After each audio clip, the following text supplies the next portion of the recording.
గజ్జె కళ్ళు మన్నదు గుండె జల్లు మన్నదు కిన్నెర సామి వచ్చిందమ్మ వెన్నెల పైటేసి కొండరెడ్డికి పుట్టావా లేక కోయజాతికి పుట్టావా? సవరణకు పుట్టావా జాతాపులకు పుట్టావా? అమ్మా బాబు లేకుండా అడవికి పుట్టావా? ఇంత డిసిప్లిన్డ్గా ఉండేవాడు ఎందుకు ఆ కేసులో ఎందుకు ఇరుక్కున్నావు? అక్కడ ఆగి దిగి సిగరెట్ తాగుతూ అక్కడ అవతల సైడ్ రోడ్డుకు అంటే అది ఆల్మోస్ట్ 200 feet రోడ్ అవతల సైడ్ బస్ స్టాండ్లో ఇద్దరు అమ్మాయిలు నుంచుని ఉంటే all the way you cross that road అక్కడ రోడ్డు మీద పబ్లిక్ మార్నింగ్ 10:30కి రేప్ చేసేవాళ్ళని అని చెప్పి. నీ క్వశ్చన్కి డైరెక్ట్ ఆన్సర్ ఇవ్వాలంటే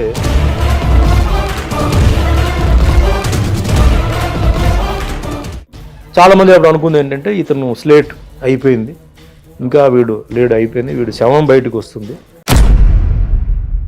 జైల్లో ఉన్నప్పుడు నా అంటే పక్క రూమ్ అంటాం, పక్క రూమ్లో 3 నక్సలైట్స్ అప్పుడు ఉన్నారు.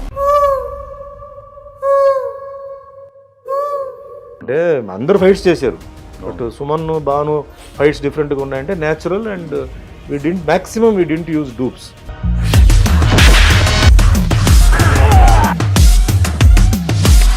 తర్వాత అన్నమయ్యలో వెంకటేశ్వర స్వామిగా, రామదాస్లో రాముడుగా, సత్యనారాయణ స్వామిలో సత్యనారాయణ సింహ చేస్తూ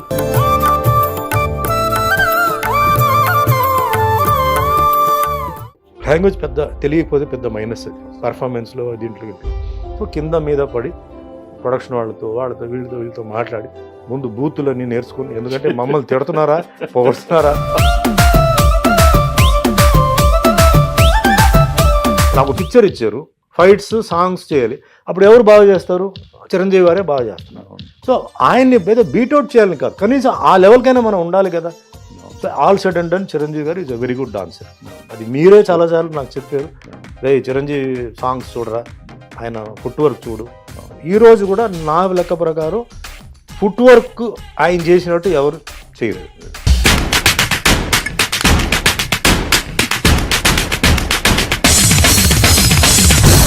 నువ్వు ఈ మధ్య ఈ రాజకీయాల్లోకి ఎందుకు ఏలు పెడుతున్నావు? అనవసరం నీకు, రాజకీయాలకు దూరంగా ఉంటావు కదా. రజనీకాంత్ గారు వచ్చినప్పుడు వైసీపీ వాళ్ళు తిట్టారు, అదంతా నువ్వెందుకు ఏలు పెట్టి మళ్ళీ నువ్వు పిలుపుకున్నావు? అతనంటే నాకు ఒక డిఫరెంట్ రెస్పెక్ట్. అంటే ఒక మోడర్న్ గురు, అవతల వాడి గురించి ఎప్పుడూ మంచి అంటే ఆలోచించేవాడు, పబ్లిసిటీ కోసం చేస్తున్న మనిషి కాదు. సో ఆయన మనస్తత్వం తెలుసు. రజనీకాంత్ గారు ఎక్కడ జగన్ గారి గురించి ఎక్కడ తప్పు చెప్పలా. he never commented on him. No. So why should you comment? అలాగే పవన్ కళ్యాణ్ విషయం వచ్చినప్పుడు ఏదో ఆయన పర్సనల్ లైఫ్ గురించి, ఆయనకి ఏదో 3 పెళ్ళాలు ఉన్నారు అది ఇది కమెంట్ చేస్తే నేను అంటే పవన్ కళ్యాణ్ గారికి 3 పెళ్ళం కాదు 30 పెళ్ళం ఆయన పెట్టుకుంటారు. మీకేంటి బాధ? వాళ్ళు ఎవరైనా కంప్లైంట్ చేశారా? వాళ్ళు ఎవరైనా మీ దగ్గర హెల్ప్ అడిగారా? మీరు పాలిటిక్స్ గురించి మాట్లాడండి. హాయ్ సుమన్, ఎలా ఉన్నారు? అలా ఉన్నారు అనడం కాదు, ఎలా ఉన్నావు అని మీరు అడిగితే కొంచెం ఇదేదో ఉన్నారు అంటే ఏదో కొంచెం నాకు తేడా అవన్నీ వద్దు. ఈ 40 ఏళ్ళ నుంచి లేని తేడా వాళ్ళు ఎందుకులే. కానీ ఇండస్ట్రీలో అన్నయ్య అని చెప్పేది మిమ్మల్ని ఒకటే. ఇది నేను చాలా ఫంక్షన్లో చెప్పాను, అన్న అని చాలా మందిని పిలుస్తాను. అన్నయ్య అని చెప్పేది గాడ్ ప్రామిస్గా మీరు ఒకరు. ఎక్కడైనా నేను వేరే ఎవరైనా అన్నయ్య అని ఎక్కడ పిలిచానో చూడండి, లేదు, మీకు ఒకరికే ఉంటుంది. సరే, నిన్ను ఎప్పటి నుంచి బయట చాలాసార్లు అడిగి ఉండొచ్చు, మా ఇంటి చెప్తాను కానీ నిన్ను అడుగుతూ ఎందుకు అడగలేదు. మనం ఫస్ట్ కలిసింది భానుచంద్రతో నువ్వు ఆఫీస్కి వచ్చినప్పుడు కలిసావు. 2 సార్లు ఆఫీస్కి వచ్చారు. సినిమా చేస్తామంటే ముందు చేయనన్నా తర్వాత చేస్తాను. ఫస్ట్ డే షూటింగ్కి ఎగ్గొట్టి పారిపోయావు ఎందుకు? నేను ఇంటికి వచ్చి తీసుకొచ్చేదాకా రాలేదు నువ్వు, గుర్తుందా నీకు? ఫస్ట్ డే షూటింగ్ ఓపెన్ చేసాము, షూటింగ్కి రాలేదు. ఎందుకు రాలేదంటే లేడు సార్ ఇంట్లో అన్నారు. నేను మీ ఇంటికి వచ్చి తలుపులు వేసాను, నేను తలుపులు తీసి మొత్తానికి ముందు లేడైన తర్వాత వచ్చావు. ఏంటి అసలు కారణం ఏంటి? ముందు అన్నయ్య, నేను ఒక యాక్టర్ అవుతున్నాను చెప్పి ఎప్పుడు నేను అనుకోలేదు. అంటే తెలుగు పక్కన పెట్టండి, తమిళ్కి. ఎందుకంటే మా అమ్మగారు ఒక college principal, moral ethics, educational side ఆ టైపు. నాన్నగారేమో బిజినెస్, ఇంకా దాంతో తిరుగుతున్నాడు. సినిమా ఇండస్ట్రీ కనెక్షన్ లేదు, బంధువులు లేరు, ఫిలిం ఇన్స్టిట్యూట్ అలవాటు లేదు, ఏమీ లేదు. సో ఫస్ట్ సినిమానే నాకు ఆయన కిట్టూరు మీకు తెలుసు, ఒక ఆటో మెకానిక్, ఒక గెరాజ్ పెడుతున్న వాడు వచ్చి నన్ను చూసి నువ్వు సినిమాకి పని, అంతే అతను ఏం జోష్యం ఆయనకు ఉందో తెలియదు కానీ నువ్వు పనికి వస్తావు అంటే నేను ఎట్లా పనికి వస్తాను, పర్సనాలిటీ ఉంది అప్పుడు, సన్నగా కరాటే బ్లాక్ బెల్ట్ అంతా ఓకే, యాక్టింగ్ తెలియాలి కదా కిట్టు, అదంటే లేదు నీకు ఇప్పుడు ఉన్న విద్య చాలు, నువ్వు రా నాతో పాటు అని చెప్పి, అయితే లేదు నేను రాను, మా అమ్మగారు వదలరు, నేను అడుగుతా అని చెప్పి, నువ్వు సావు చెప్పి పంపించాను. నేనేదో లోపల రూమ్లో దాక్కొని ఇతను అడుగుతుంటే రివర్స్ అవుతుంది అనుకుంటే అది ఉల్టా అయింది. నాకేం అభ్యంతరం లేదు, సుమన్కి ఇష్టం ఉంటే చేయమని చెప్పండి, కానీ అతను నేర్చుకోవాలి కదా, అతనికి ఏం తెలియదు అది అంటే, ఈయనేమో లేదు తమిళ్లో నా ఇరికెళ్ళమ్మా నా పాతకరా అది ఇది అని చెప్పి మొత్తానికి ఒప్పుకున్నాను. నేను బయటకు వచ్చి నువ్వేమంటున్నావు అని అడిగాను మా అమ్మని. అన్నది ఏంటి, ప్రొఫెషన్ కదా అది, దాన్ని ఎందుకు నువ్వు ఇంకో యాంగిల్లో చూస్తున్నావు, అది ప్రొఫెషన్, అది నువ్వు ఇష్టం అని చెప్పింది. అప్పుడు మళ్ళీ నేను బయట లాగి సరే నువ్వు ఉండయా అని చెప్పి మా ఫ్రెండ్ సర్కిల్తో అంతా చిన్న సిట్టింగ్ పెడితే, అంటే ఎవరు ఏంటంటే TR Ramanna direct, the first person who directed MGR and Sivaji Ganesan together, first and last person. And banner అప్పుడు ఆయన టిఆర్ రాజకుమారి అది చేశారు, మంచి బ్యానర్ మంచి డైరెక్టర్ వెళ్ళు అంటే సరే అని చెప్పి కిట్టుతో పాటు వెళ్ళారు డైరెక్టర్ని కలవడం. డైరెక్టర్ అప్పుడు మ్యూజిక్ సిటీలో ఉన్నాడు, అదే పిక్చర్ స్విమ్మింగ్ పూల్ పిక్చర్. చూడంగానే ఇదిగో నా హీరో వచ్చేసాడు అన్నాడు, రావయ్యా కూర్చోయా అది ఇది అని చెప్పి. అతను మాట్లాడిన విధానం, అతను నన్ను రిసీవ్ చేసుకుందంతా బాగా నచ్చింది. కానీ నేను చెప్పాను, సార్ పర్సనాలిటీ వేరే సార్, యాక్టింగ్ వేరే కదా, నాకు తెలియదు, నీకు ఎందుకు, నువ్వు చెప్పు నేను అన్నీ చూసుకుంటాను, నా క్యారెక్టర్కి నువ్వు correct suitable, police officer character CID పిక్చర్లో, అంటే ఒక ఇంజనీర్ లాగా వస్తావు, తీరా చూస్తే యు ఆర్ పోలీస్ ఆఫీసర్, ఒక మర్డర్ మిస్టరీ మీద కరెక్ట్ సూట్ అవ్వదు, నీ ఫైట్స్ గిట్స్ అంటే నీవన్నీ నాకు చెప్పారు, ఈ టైప్ ఆఫ్ ఫైట్స్ నాకు ఇప్పుడు కావాలి కొత్తగా తమిళ్, అంటే ఐమ్ టాకింగ్ 77లో అప్పుడే ఎంటర్ ది డ్రాగన్ వచ్చి అంతగా మార్షల్ ఆర్ట్. సరే అండి నేను చెప్తానండి అన్నాను. ఎప్పుడు షూటింగ్ సార్ అన్నాడు. రేపు నుంచి షూటింగ్. ఇదేంటి సార్, కనీసం ఒక 1 month టైం ఇస్తే నేను ఏదో కొంచెం డ్రామా అది ఇది అంటే, నీకెందుకు డ్రామా ఇన్స్టిట్యూట్ అన్నీ నేనే, నన్ను నమ్ము అని చెప్పి నాకు ఇస్తే, ఇతను బయటకు వచ్చి లేదయ్యాదంటే, అప్పుడు నాకు నిజం చెప్పాలంటే ఫస్ట్ నాకు గాడ్ ఫాదర్ ఎవరంటే కిట్టు. అంటే నా జీవితంలో ఒక ఆటో మెకానిక్ నా జీవితాన్ని మొత్తానికి తిప్పాడండి. So I consider me as my God father.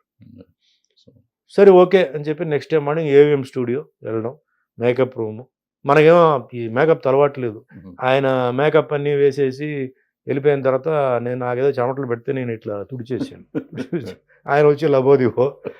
So ఇట్లా step by step makeup room అయిపోయింది. Then came the dialogue by heart చేయాలి, ఒక పేజ్ డైలాగ్ పెట్టారు.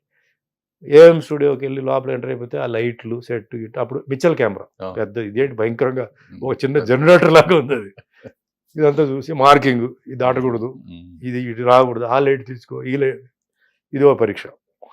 అప్పుడు ఆర్టిస్టులు వచ్చేసి co artist major Sundararajan, Suralirajan, Manorama, Ashokan, అంతా పెద్దవాళ్ళు 7 మంది. 7 మంది ముందు నేను ఒక్కనే డైలాగ్ చెప్పాను. నేను అన్నాను, సార్ కనీసం వాళ్ళు ఏదైనా ఒక డైలాగ్ అయినా చెప్పాలి కదా అంటే, ఈ షార్ట్ నువ్వు ఒకడే, నువ్వు ఎంట్రీ అవుతావు, ఒక్కొక్కరికి డైలాగ్ చెప్పుకొని వస్తావు, మళ్ళీ నువ్వు అవుట్ వెళ్ళిపోతావు, తర్వాత నేను మిడ్ షాట్ తీస్తాను అంటే. It was like an exam for me. సరే మా మదర్ ఫాదర్ బ్లెస్సింగ్, దేవుడు బ్లెస్సింగ్ తీసుకుని రిహర్సల్ చేశాను, బాగుందన్నాడు. లైట్ కొంచెం ఇటు అన్నాడు. So first take was okay, అంటే అందరూ క్లాప్స్ కొట్టేసి ఇది మామూలు రొటీనే కదా అనుకున్నాను.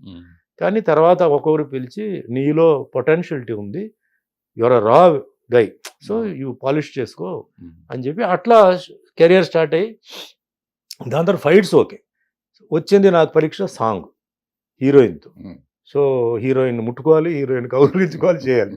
నేనేమో ఉల్టాగా ఉంది అప్పుడు డైరెక్టర్ వచ్చేసి, ఇదేంటయ్యా నువ్వేం రియల్గా ఏం రొమాన్స్ చేయట్లేదు, యాక్టింగ్ కదా, మాకు ఆ ఫీల్ రావాలి కదా, నువ్వు కెమెరా ముందు మీరిద్దరూ రొమాంటిక్గా ఉంటేనే నాకు అంటే, ఏమో సార్ నాకు కొంచెం టైం పడుతుంది అది చెప్పి సుందరం మాస్టర్ ఫస్ట్, సుందరం మాస్టర్ బ్లెస్సింగ్ తీసుకొని, సుందరం మాస్టర్ ఈ సాంగ్ వరకు నేను మేనేజ్ చేస్తాను సుమన్, బట్ నువ్వు డాన్స్ క్లాస్కి డైలీ వెళ్ళాలి చెప్తే, మార్నింగ్ 5 to 6 డాన్స్ క్లాస్. ఇంటికి వచ్చేసి, అంటే మన తంగప్పన్ మాస్టర్, కమల్ హాసన్ మాస్టర్, అంటే తంగప్పన్ మాస్టర్ వైఫ్ మా మదర్, ఇద్దరు కాలేజ్ మేట్స్. సో అట్లా పరిచయం. సో ఆయన ఆశీర్వాదం తీసుకొని 5 to 6 ఇంటికి రావడం, స్నానం చేయడం, షూటింగ్ డైలీ. సాయంత్రం అప్పుడు మనకి ఏవిఎం చుట్టూ చాలా థియేటర్స్ ఉండేది, సినిమా తెలుగు, తమిళ్, మలయాళం అన్నీ ఉండేది. సో డైలీ ఒక సినిమా చూసి ఇట్లా 2 monthsలో నేను నా యాక్టింగ్ని బ్యాలెన్స్ చేసుకొని పోతున్న సమయంలో నాకు ఇంకా మూడు ప్రొడ్యూసర్స్ వచ్చి నాకు అదే ఇంటింటి రామాయణ రీమేక్ ఇలా 3 సినిమాలు రావడం, ఒప్పుకోవాలా వద్దన్నప్పుడు ఫ్రెండ్స్ అన్నారు, నువ్వు అడగట్లేదు కదా, వాళ్ళే కదా వస్తున్నారు, నువ్వు ఒప్పుకో అని చెప్పి ఒప్పుకున్నాను. అప్పుడు కొంచెం ఒక ధైర్యం వచ్చేసింది. అంటే యాక్టింగ్ వరకు నాకు ఒక కాన్ఫిడెన్స్ లెవెల్ వచ్చింది, కానీ ఈ మిగతా ట్రిక్స్, ఈ పాలిటిక్స్ ఇవన్నీ నాకు తెలియదు. అప్పుడు అమాయకుడే, నిజంగా అమాయకుడే. ఇప్పుడు కూడా అన్నీ తెలియదు, ఇంకో 80-90% వరకు. సరే ఓకే అని చెప్పి అట్లా ఇంకా లైఫ్ స్టార్ట్ అయిపోయింది. ఇంకా దాని తర్వాత 1 by 1 సినిమాలు అన్నీ వచ్చేసి బిజీగా ఉన్న నేపథ్యంలో నాకు భాను చందర్ నాకు తమిళ్లో కారైక్కుడి నారాయణ అని చెప్పి రైటర్, ఆయన పిక్చర్లో ఫస్ట్ నాకు పరిచయం. సో ఫస్ట్ నాకు భానుకు జెల్ ఎందుకు అయిందంటే తను కూడా మార్షల్ ఆర్ట్స్, ఇద్దరు మార్షల్ ఆర్ట్స్ డిస్కషన్, ఫైట్ చేసే రియల్ ఫైట్స్ అని చెప్పి అతను Suman you have to act in Telugu Suman అని చెప్తే నేను చెప్పాను, భాను నా first of all I'm not an actor, second thing ఏదో వచ్చేది చేస్తున్నాను, ఇట్స్ డిఫరెంట్ లాంగ్వేజ్, నాకు లాంగ్వేజ్ ఏమో తెలియదు, అక్కడ ఇండస్ట్రీలో నాకు ఎవరు తెలియదు, ఐఎమ్ నాన్ లోకల్, ఇవన్నీ ఉన్నాయి భాను, ఇక్కడ ఉన్నావు వస్తాను, లేదు నువ్వు ఖచ్చితంగా నువ్వు హిట్ అవుతావు, అది అతను ఎట్లా జోష్ అని చెప్పాడు నాకు తెలియదు. సరే ఎవరి దగ్గర ఇట్లా భరద్వాజ ఉన్నారు, ఆయన దగ్గరికి వెళ్దాం, he'll do martial art movie మీ దగ్గర, స్టోరీ అదంతా వద్దు, మనకు ఇప్పుడు మార్షల్ ఆర్ట్స్ ఇది కదా దానికి వెళ్దాం అని చెప్పి అప్పుడు మీ దగ్గరికి వచ్చింది. వచ్చిన తర్వాత చూశాను, రేలింగ నరసింహరావు గారు, ఇప్పుడు బిఎల్వి ప్రసాద్ అందరూ ఉన్నారు, పాప అతను ఏ లోకంలో ఉన్నాడు. అప్పుడు సరే చేద్దాం అని చెప్పి దీంతో ఇంకా అంటే మీ ఇంట్రెస్ట్ మార్షల్ ఆర్ట్, ఎందుకంటే అప్పుడు ఎవరికి మిగతా వాళ్ళకి ఏంటంటే రెగ్యులర్ సినిమాలు తప్ప దీని మీద ఇంట్రెస్ట్ లేదు. So I cannot force myself కదా. సో మీరు ఒక మనిషి నాకు దొరికారు, దో రేలింగ Narasimharao is not a person who knows martial arts, BLV Prasad కొంచెం యాక్షన్ అని మాట్లాడి ఇంతో నేను సరే ఇంకా చేద్దాం అని చెప్పి ఒప్పుకున్నాను. కానీ నాకు లాంగ్వేజ్ ఎప్పుడైతే నాకు కొంచెం ఇదైందో నాకు కొంచెం భయం స్టార్ట్ అయ్యింది. ఎట్లా ఇది, నేను అందరి ముందు తెలుగు రాదు నాకు, ఇది ఎట్లా ఇది అని చెప్పి సరే ఇంకా కక్కలేక మింగలేక మొత్తానికి సరే అని చెప్పి ఆ రోజు అదే ఈ షూటింగ్ దీన్ని వచ్చేటప్పుడు అది లైన్స్ చాలా చిన్నదే, కానీ ఇప్పుడు కొందరు నేను వచ్చేదాకా అదే రాలేదు. నాకు అప్పుడు ఏంటంటే వాళ్ళు డైలాగ్ రాసి పంపించారు, రాసి పంపిస్తే ఇప్పుడు నాకు ఎలా తెలుగు అప్పుడు ఎలా ఉందంటే, ఇప్పుడు కొందరు ఈ పాటలు రివర్స్లో పాడతారు తెలుసా పాట, నాకు అలా ఏదో ఒక లాంగ్వేజ్ నేను ఏదో చెప్తున్నట్టు నాకు ఒక ఫీల్, నాకు ఇప్పుడే ఇలా ఉంటే ఇంకెట్లా, ఇంకా అక్కడ వెళ్ళిన తర్వాత నాకు చాలా అవమానం జరుగుతుందని చెప్పేసి బెస్ట్ పని ఏంటంటే మనం అవాయిడ్ చేద్దాం. అప్పుడు సెల్ ఫోన్ లేదు కదా, ఫోన్ తీసి పక్కన పెట్టేసి ముందు వచ్చి తాళం వేసి వెనక నుంచి వచ్చి డోర్లు కూర్చున్నాను. దీని తర్వాత ఇంకా అక్కడి నుంచి అప్పుడు ఐ థింక్ గడ్డం ప్రసాద్ ఉన్నాడు మేనేజర్, ఆయన వచ్చి అరవడం, ఇంకా వేరెవరో వచ్చి అరవడం, తర్వాత మొత్తానికి దాని తర్వాత ఇప్పుడు మీరు ఇందాక అడిగారు చూసారు ఆ క్వశ్చన్, ఇంకా అక్కడి నుంచి ఇది జరిగింది. సో అంటే నేను ఫీల్ అయ్యేది ఏంటంటే I'm miracle product in the industry అన్న. ఎందుకంటే ఫస్టే నేను అక్కడ నాన్ లోకల్, ఎందుకంటే మా సొంత ఊరు కర్ణాటక, మా మదర్ ఫాదర్ వచ్చారు, అక్కడ పుట్టాను, బట్ అక్కడ పెరిగాను, చదివాను, పెరిగాను. తమిళనాడు వాళ్ళు నన్ను ఒక యాక్టర్గా చేశారు. దాని తర్వాత ఇక్కడికి రావడం, ఒక లాంగ్వేజ్ తెలియని ఒక ప్లేస్కి, అంటే ఇక్కడ మన ట్విస్ట్ చూడండి, మన సినిమా చేసేటప్పుడు మీరు అప్పుడు ఆల్రెడీ అప్పుడు కృష్ణ గారు జయప్రద గారితో ఏదో సినిమా మీరు తీసుకున్నారు, మీరు దాంట్లో అక్కడ మీరు ఇరుక్కున్నారు, అది గ్యాప్. ఆ గ్యాప్లో రాఘవ్ గారు కూడా కృష్ణ రావడం, ఆ డేట్లు మీ దగ్గర మిగిలిపోయిన డేట్లు నేనే తీసుకెళ్ళాను, రాఘవ్ గారి దగ్గర తీసుకెళ్ళి ఇచ్చారు. ఆ సినిమా గబగబా డే అండ్ నైట్ హైదరాబాద్లో వచ్చి చేసి 1 year ఆడింది. సరే 1 year ఆడడం కాదు, ఆ సినిమా జరిగేటప్పుడే వేరే ఆఫర్స్ అన్నీ రావడం అట్లా నా లైన్ అలా దీనికి వచ్చేసి ఇంకా తెలుగు ఫీల్డ్ కంఫర్టబుల్గా ఉంటుందని చెప్పేసి అక్కడ లాస్ట్ పిక్చర్ డార్లింగ్ భాగ్యరాజ్ గారితో, అక్కడతో అది నేను ఇంకా వెళ్ళిపోతున్నానండి, ఇంకా నేను ఫర్దర్గా ఒప్పుకోవట్లేదు చెప్పి తమిళ్ ఇండస్ట్రీకి నేను అక్కడ నమస్కారం పెట్టి నాకు ఈ అవకాశం ఇచ్చినందుకు థ్యాంక్స్ చెప్పి, that is how I came to Telugu వచ్చింది. ఇక్కడ ఏంటంటే ఎఫర్ట్ అంటే యాక్టర్గా ఎస్టాబ్లిష్డ్, అంటే what I mean to say performance అవన్నీ ఓకే, బట్ లాంగ్వేజ్, ఇప్పుడు లాంగ్వేజ్ కావాలి, లాంగ్వేజ్ పెద్ద తెలియకపోతే పెద్ద మైనస్ అది పర్ఫార్మెన్స్లో దీంట్లో. సో కింద మీద పడి ప్రొడక్షన్ వాళ్ళతో వీళ్ళతో మాట్లాడి ముందు బూతులన్నీ నేర్చుకుని, ఎందుకంటే మమ్మల్ని తిడుతున్నారా పొగడుతున్నారా తెలుసుకోవాలి కదా. సో ముందు అన్ని బూతులు ఏంటంటే అన్ని రాసుకున్నాను పేపర్లో, అంటే వాళ్ళు చెప్తున్నప్పుడు ఏంటనేది. సో అట్లా ఇండస్ట్రీకి వచ్చి ఈ ఇండస్ట్రీలో తెలుగులో 100 సినిమాలు హీరోగా చేసి, తర్వాత అన్నమయ్యలో వెంకటేశ్వర స్వామిగా, రామదాస్లో రాముడుగా, సత్యనారాయణ స్వామిలో సత్యనారాయణ సినిమా చేస్తూ మంచి మంచి సినిమాలు, అంటే డిఫరెంట్ క్యారెక్టర్స్ రావడం, నేను ఒప్పుకోవడం, చేయడం, చిన్న సినిమా పెద్ద సినిమా అది ఇది చేయడం, అన్ని అప్స్ అండ్ డౌన్స్. అంటే ఫిల్మ్ ప్రతి బిజినెస్కి ఉంటాయి, ప్లస్ మైనస్లు ఉంటాయి, అది నేర్చుకోవాలి. బిజినెస్కి వెళ్తే కానీ తెలియదు అవన్నీ.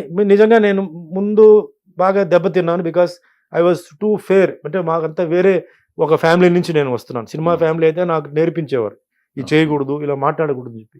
సో తెలియకుండా కొన్ని మాటలు ఫ్రాంక్గా మాట్లాడడం, కొన్ని ఓవర్గా వర్క్ చేయడం చెప్పడం, ఇవన్నీ చేసి కొంచెం మైనస్లని పడింది. But that is life. అంటే మాలాంటి వాళ్ళకి, సినిమా ఇండస్ట్రీ ఉన్న వాళ్ళకి అది కాదు. ఏమి తెలియని వాడికి వచ్చి ఆ కింద మీద పడి లేచి మొత్తానికి ఏంటంటే ఇది 46వ సంవత్సరం అంటే ఫిలిం ఇండస్ట్రీ రావడం. ఇంకా దేవుడి దేవాలు ఏంటంటే సినిమాలు అది ఇది. ఇప్పుడు మీ ఆశీర్వాదంతో 10 లాంగ్వేజ్లో ఐఎమ్ బిజీ. పోతుంది, బండి పోతుంది, తిరుగుతున్నాను. అటు నార్త్ ఇటు సౌత్ అన్నీ తిరుగుతున్నాను. సో నేను చాలామంది ఏమంటారంటే నువ్వు ఉండాల్సిన చోటు కాదు, నువ్వు ఎక్కడో ఉండాలి. ఎట్లా నా అడుగుతాను, నాకు అర్థం కావట్లేదు. నేను ఇండస్ట్రీకి సంబంధం లేదు, నాకు ఇండస్ట్రీలో బంధువులు లేదు, ఏమీ తెలియనివాడు ఈ మాత్రం రావడం, ఈ మాత్రం నేను చేయడమే చాలా గొప్ప విషయం. That is what I feel. I cannot compare my self. చాలామంది అంటే అప్పుడు చిరంజీవి గారు మేమిద్దరు కాంపిటీటర్స్. అంటే రామారావు గారు, నాగేశ్వరరావు గారు, కృష్ణరావు అయిపోయింది. వాళ్ళు కొంచెం రిటైర్మెంట్ టైంలో నెక్స్ట్ కొంచెం చిరంజీవి గారు వచ్చారు. అదే టైంలో నేను ఎంటర్ అయ్యాను. కాంపిటీషన్ అనేది నాకు తెలియదు. I don't know what is competition, because I my self I'm competing with my self. నేను నిలబడాలిగా. నాకు పిక్చర్ ఇచ్చారు, ఫైట్స్ సాంగ్స్ చేయాలి. అప్పుడు ఎవరు బాగా చేస్తారు? చిరంజీవి గారే బాగా చేస్తున్నారు. సో ఆయన్ని ఏదో బీట్అవుట్ చేయాలని కాదు, కనీసం ఆ లెవెల్కైనా మనం ఉండాలి కదా. So all said and done Chiranjeevi garu is a very good dancer. అది మీరే చాలాసార్లు నాకు చెప్పారు, రే చిరంజీవి సాంగ్స్ చూడరా, ఆయన ఫుట్ వర్క్ చూడు. ఈ రోజు కూడా నా లెక్క ప్రకారం ఫుట్ వర్క్ ఆయన చేసినట్టు ఎవరు చేయరు. ఈ రోజు కూడా ఆయన ఏజ్లో కూడా అదే గిఫ్ట్, అది ఆయన మెయింటైన్ చేశారు. సో చాలా మంది ఏంటంటే నార్త్లో కూడా ఏంటంటే చిరంజీవి గారు అంటే ఆయన డాన్స్, ఆ ఫుట్ వర్క్, తర్వాత ఆ బాడీలో గ్రేస్, ఏదో 1 2 3 4 అలా కాదు, బాడీలో గ్రేస్ ఆయనకి క్రేజ్, అది మనం ఒప్పుకోవాల్సిందే. సో నిజంగా నేను ఆయన సినిమాలు అంటే అప్పట్లో మనకి కొంచెం తర్వాత క్యాసెట్స్ వచ్చింది, వీడియో క్యాసెట్స్ వచ్చి మనం ఎట్లా, ఎందుకంటే అంతకుముందు నాకేంటంటే నీకు గుర్తుందా, అక్కడ బీచ్ దగ్గర ఎవరో మీ ఫ్రెండ్ వాళ్ళ ఫాదర్ డాన్ అనుకుంటా కదా, వాళ్ళ ఇంటికి వెళ్ళిన వీడియో క్యాసెట్లు చూస్తాను. వాళ్ళ ఇంటికి వెళ్ళి ప్లేయర్ వాళ్ళ దగ్గర ఉండేది, VHS అప్పుడు ఉండేది. సో అట్లా నేను చూసి నేను చేసాను తప్ప ఎవరికి నేను కాంపిటీటర్గా ఉండాలని కాదు. భగవంతుడు ఇచ్చిన పొజిషన్ని నేను కాపాడుకోవాలి. సో కాపాడుకోవాలంటే యాక్టింగ్, డాన్స్, ఫైట్స్. తమిళ్లో డాన్స్కి అంత అప్పుడు ఇంపార్టెన్స్ లేదు, ఫైట్స్ ఉండేది. కానీ తమిళ్లో ఇప్పుడు తెలుగు హీరోస్ అందరూ ఏంటంటే కంపల్సరీ డాన్స్. రామారావు గారి నుంచి అందరూ చేయాల్సిందే, అది ఎలాంటి డాన్స్ కానీ డాన్స్ చేయాల్సిందే. తమిళ్లో అట్లా కాదు. ఇప్పుడు శివకుమారు మన డాన్స్ పెద్ద ఇదేం కాదు, ఒక మాదిరిగా చేస్తే చాలు. సో ఇక్కడ కొంచెం ఏంటంటే ఎక్కువ స్ట్రెయిన్ చేసుకొని మొత్తానికి మనం మ్యాక్సిమం ఎంతవరకు చేయాలని చెప్పి I maintained discipline in timings, dedication in the work and డైరింగ్గా కొన్ని చేయడమే, డివోటెడ్ టు ది ప్రాజెక్ట్. నాకు ప్రొడ్యూసరు, డైరెక్టరు ఎవరైనా అంటే పెద్దవాళ్ళు చిన్నవాళ్ళు అట్లా ఏం కాదు, అవకాశం ఇచ్చిన వాళ్ళకి I was devoted. I never disobeyed. ఏదైనా ఉంటే ముందు మాట్లాడుకోవడం, సో అది నేను చేయలేను, ఇది వేయింగ్ ఉంటే ఫస్ట్ సినిమాకే నాకు గుర్తు, మనం నాగలాపురంలో డబ్బులు ఉండేవి కదా, రోజు నీ జేబులో 100 ఉంటే నీ జేబులోది, వాడు భానుగాడి జేబులో ఎంత డబ్బులు ఉంటే ఇది తీసుకుని ఆ 200 300తో ప్రొడక్షన్ చేసి అక్కడ చాలా చేసాం.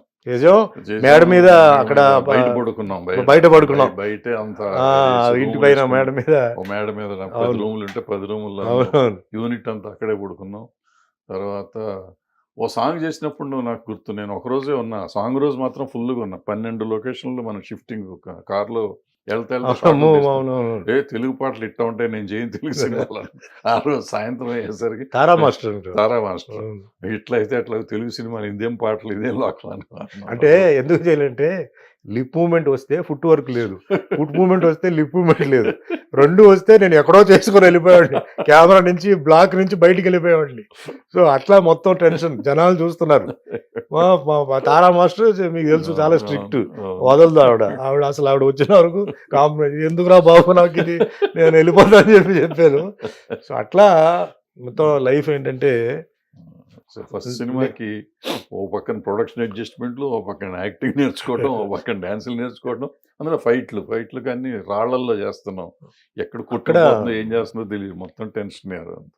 అప్పుడు ఏంటంటే మాకు ఆ మార్షల్ ఆర్ట్ స్పిరిట్, సో ఇంకా ఈ కంఫర్ట్ జోన్ పోకుండా రఫ్ అండ్ టఫ్, భాను అయినా నేనైనా రఫ్ అండ్ టఫ్గా మేము అంటే మాట్లాడుకొని, అంటే మేము కూడా అనుకుంది ఏంటంటే ఈ డూపులు గీపులు కాకుండా మనమే చేద్దాం, అది పేరు మనకే వస్తుంది.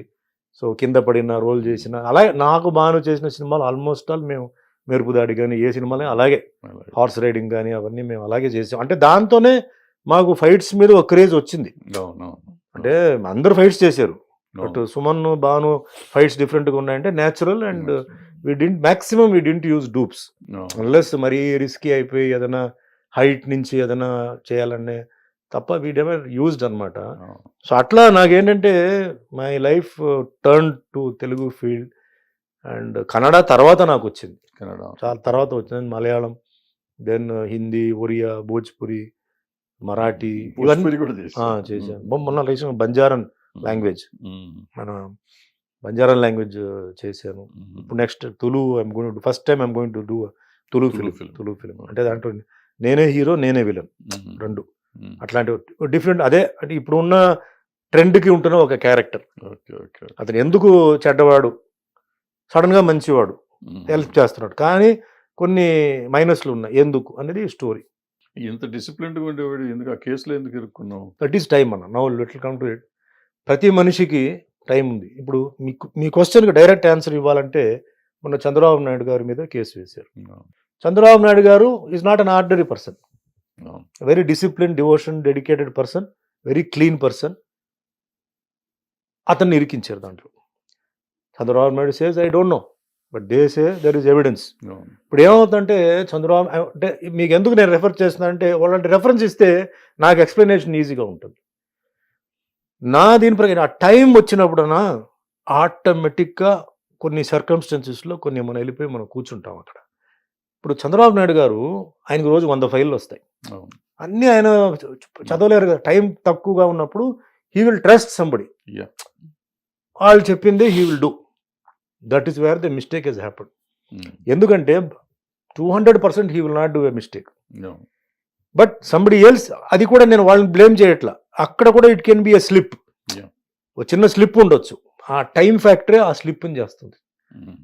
దానివల్ల ఇరుక్కున్నారు, జైలుకి వెళ్ళాల్సిన పరిస్థితి వచ్చింది, జైలుకి వెళ్ళారు, మళ్ళీ బయటకు వచ్చారు, మళ్ళీ అఫ్కోర్స్ ఇప్పుడు కంటిన్యూ అవుతున్నారు. So also everybody, if you take CM Jaganmohan Reddy కూడా సేమ్ థింగ్, వెళ్ళాల్సిన పరిస్థితి వచ్చింది. సో జీవితంలో నాకు తెలిసిన వరకు ప్రతి ఒక్కరికి ఒక సమయం, అది ఏదో ఒక రూపంలో ఒక కష్టం వస్తుంది.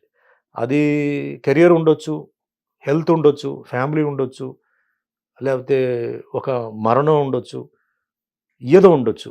అది ఎందుకురా వచ్చింది, ఎందుకురా జరిగింది అనేది ఒక ఫీల్ అందరికి వస్తుంది. వీళ్ళకి ఎందుకు జరిగింది ఇది, ఈయనకెందుకు జరిగింది ఇది, ఎంతోమంది బయట ఉన్నవాళ్ళు వాళ్ళకి జరగాలి తప్ప ఈయనకెందుకు జరగాలి అనేది ఒకటి వస్తుంది.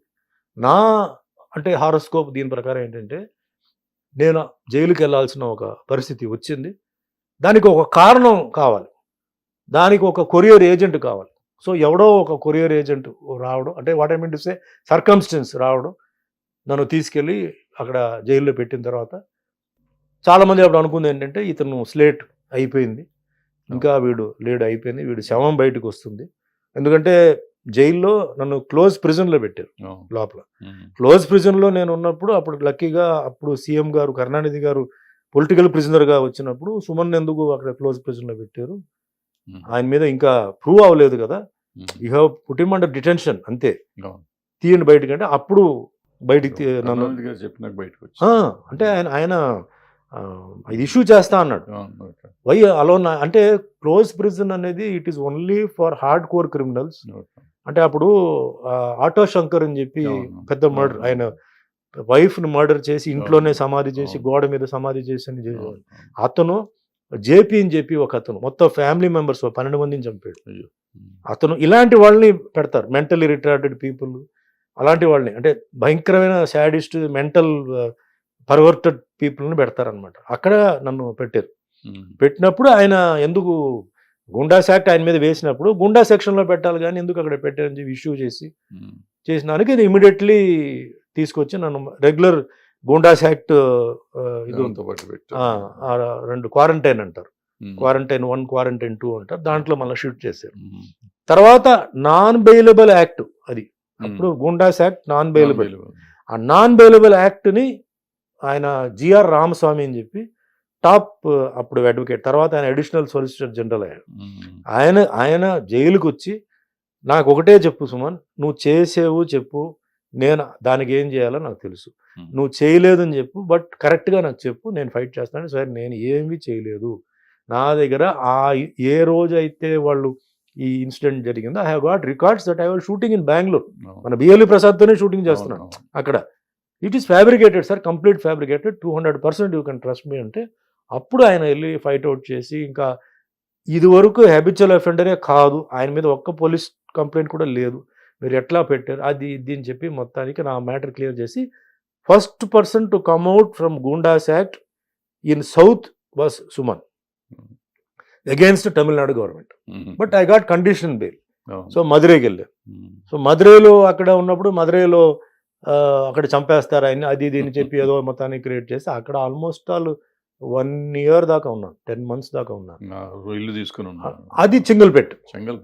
అక్కడి నుంచి మళ్ళీ కండిషన్ బెయిల్ ని వాళ్ళు చింగల్పేట వచ్చారు, అక్కడ షూటింగ్ పర్మిషన్ ఇచ్చారు. So daily up and down వెళ్ళి రావడం షూటింగ్స్ కి. అప్పుడు మీరు వచ్చారు, అప్పుడు కాట్రేగడ ప్రసాద్ గారు బందిపోటు స్టార్ట్ చేయడం, ఫినిషింగ్ పిక్చర్స్ అన్ని ఫినిష్ చేసి ఏం స్టూడియో బౌండరీ ఇచ్చారు, అవన్నీ ఫినిష్ చేశారు. I complete all the pictures. అలా స్లోలీ ఇది అయిపోయి తర్వాత ఎవ్రీథింగ్ బికేమ్ న్యూట్రల్, అంటే నాకు దానికి సంబంధం లేదు, అన్లెసరీ ఐ వాజ్ ఇంప్లికేటెడ్ అని చెప్పి ఇది వచ్చేసి సరే కేసు అయిపోయింది. బట్ కెరియర్ అక్కడ డ్యామేజ్ అయిందిగా, బాగా డ్యామేజ్ అయింది. సో ఇప్పుడు ఏంటి, కెరియర్ కంటిన్యూ చేయాలా వద్దా, నేను ఎట్లా డిసైడ్ చేస్తాను? సినిమాలు వస్తే నేను కంటిన్యూ చేస్తాను, నేనుగా I cannot produce, I didn't have money. So చేయాలా వద్దా అన్న సమయంలో లక్కీగా నాకు తెలుగు ప్రొడ్యూసర్స్ డైరెక్టర్స్ వచ్చి, and I was also fit person, నాకు దేవుడి దేవాలు ఎక్కడ నా ఫేస్ కానీ అది కానీ ఏమి డ్యామేజ్ అవ్వాల. ప్లస్ ముఖ్యంగా అప్పుడు రిలీజ్ అయిన సినిమాలు అన్ని హిట్.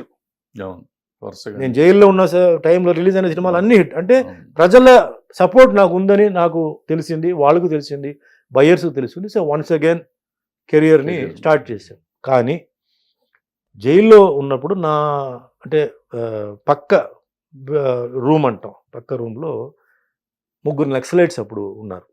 వాళ్ళని వెల్లూరు దగ్గర వాళ్ళని పట్టుకున్నారు. వాళ్ళు అంటే బాగా సీనియర్ నక్సలైట్స్ అనమాట. సో అప్పుడు కొంచెం వాళ్ళతో కొంచెం డిస్కషన్ మాట్లాడడం అని జరిగింది. సో కొంతవరకు నా మైండ్ కొంచెం బ్రెయిన్ వాష్ అయింది. అంటే ఈ లెఫ్టిస్ట్ దీనికి ఐడియాలజీ వాళ్ళ వే ఆఫ్ చాలా వెరీ స్ట్రాంగ్, వాళ్ళది లెక్చర్, వాళ్ళ way of induction and asking for justice, asking for freedom. ఎందుకంటే నా ప్రొసీడింగ్స్ అన్నీ వాజ్ రాంగ్, నన్ను ఇరికించిన ఇవన్నీ రాంగ్. ఇది చార్జ్ షీట్ చాలా హారిబుల్. లేదంటే పాండే బజార్ కదా, మౌంట్ రోడ్లో బస్ స్టాండ్ ఇటు సైడ్ బస్ స్టాండ్లో కార్ ఆపి, ఫియట్ కార్ ఆపి అక్కడ ఆగి దిగి సిగరెట్ తాగుతూ అక్కడ అవతల సైడ్ రోడ్డుకు, అంటే అది ఆల్మోస్ట్ 200 feet రోడ్, అవతల సైడ్ బస్ స్టాండ్లో 2 అమ్మాయిలు నుంచుని ఉంటే all the way you cross that road, అక్కడ రోడ్డు మీద పబ్లిక్ మార్నింగ్ 10:30కి రేప్ చేసేవాళ్ళని అని చెప్పి అని వాళ్ళ బొమ్మలు, నేకెడ్ బొమ్మలు పెట్టి పెద్ద చార్జ్ షీట్ మొత్తం చూశాను.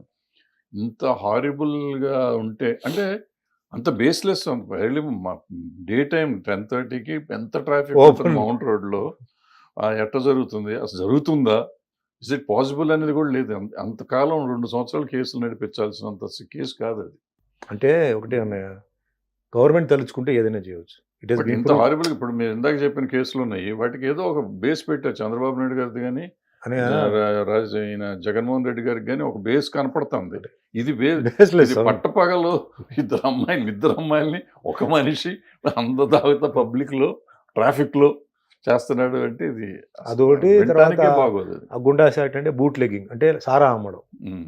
నేను సారా అమ్మినట్టు, చాలా అంటే ఆ ఏరియాని అంతా గలీజ్ చేసినట్టు, అవును. తర్వాత ఆ, చిన్నపిల్లల్ని బెదిరించినట్టు.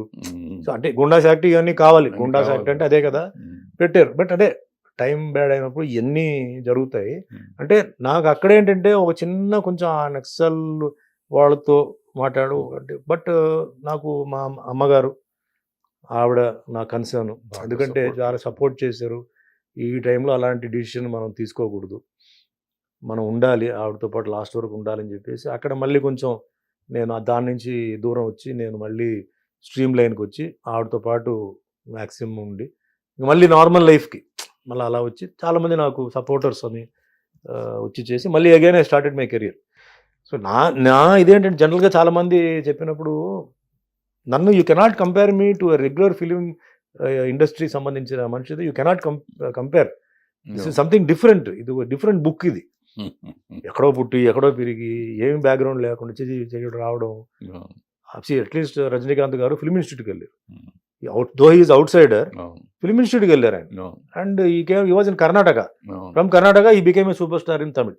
ఇది ఒక డిఫరెంట్ ఇది. అట్లా మన సాయి కుమార్ ఇక్కడ మనిషి ఇక్కడేం లేదు, కర్ణాటకలో పోయి సూపర్ స్టార్ అయ్యాడు, లీడింగ్ హీరో అయ్యాడు.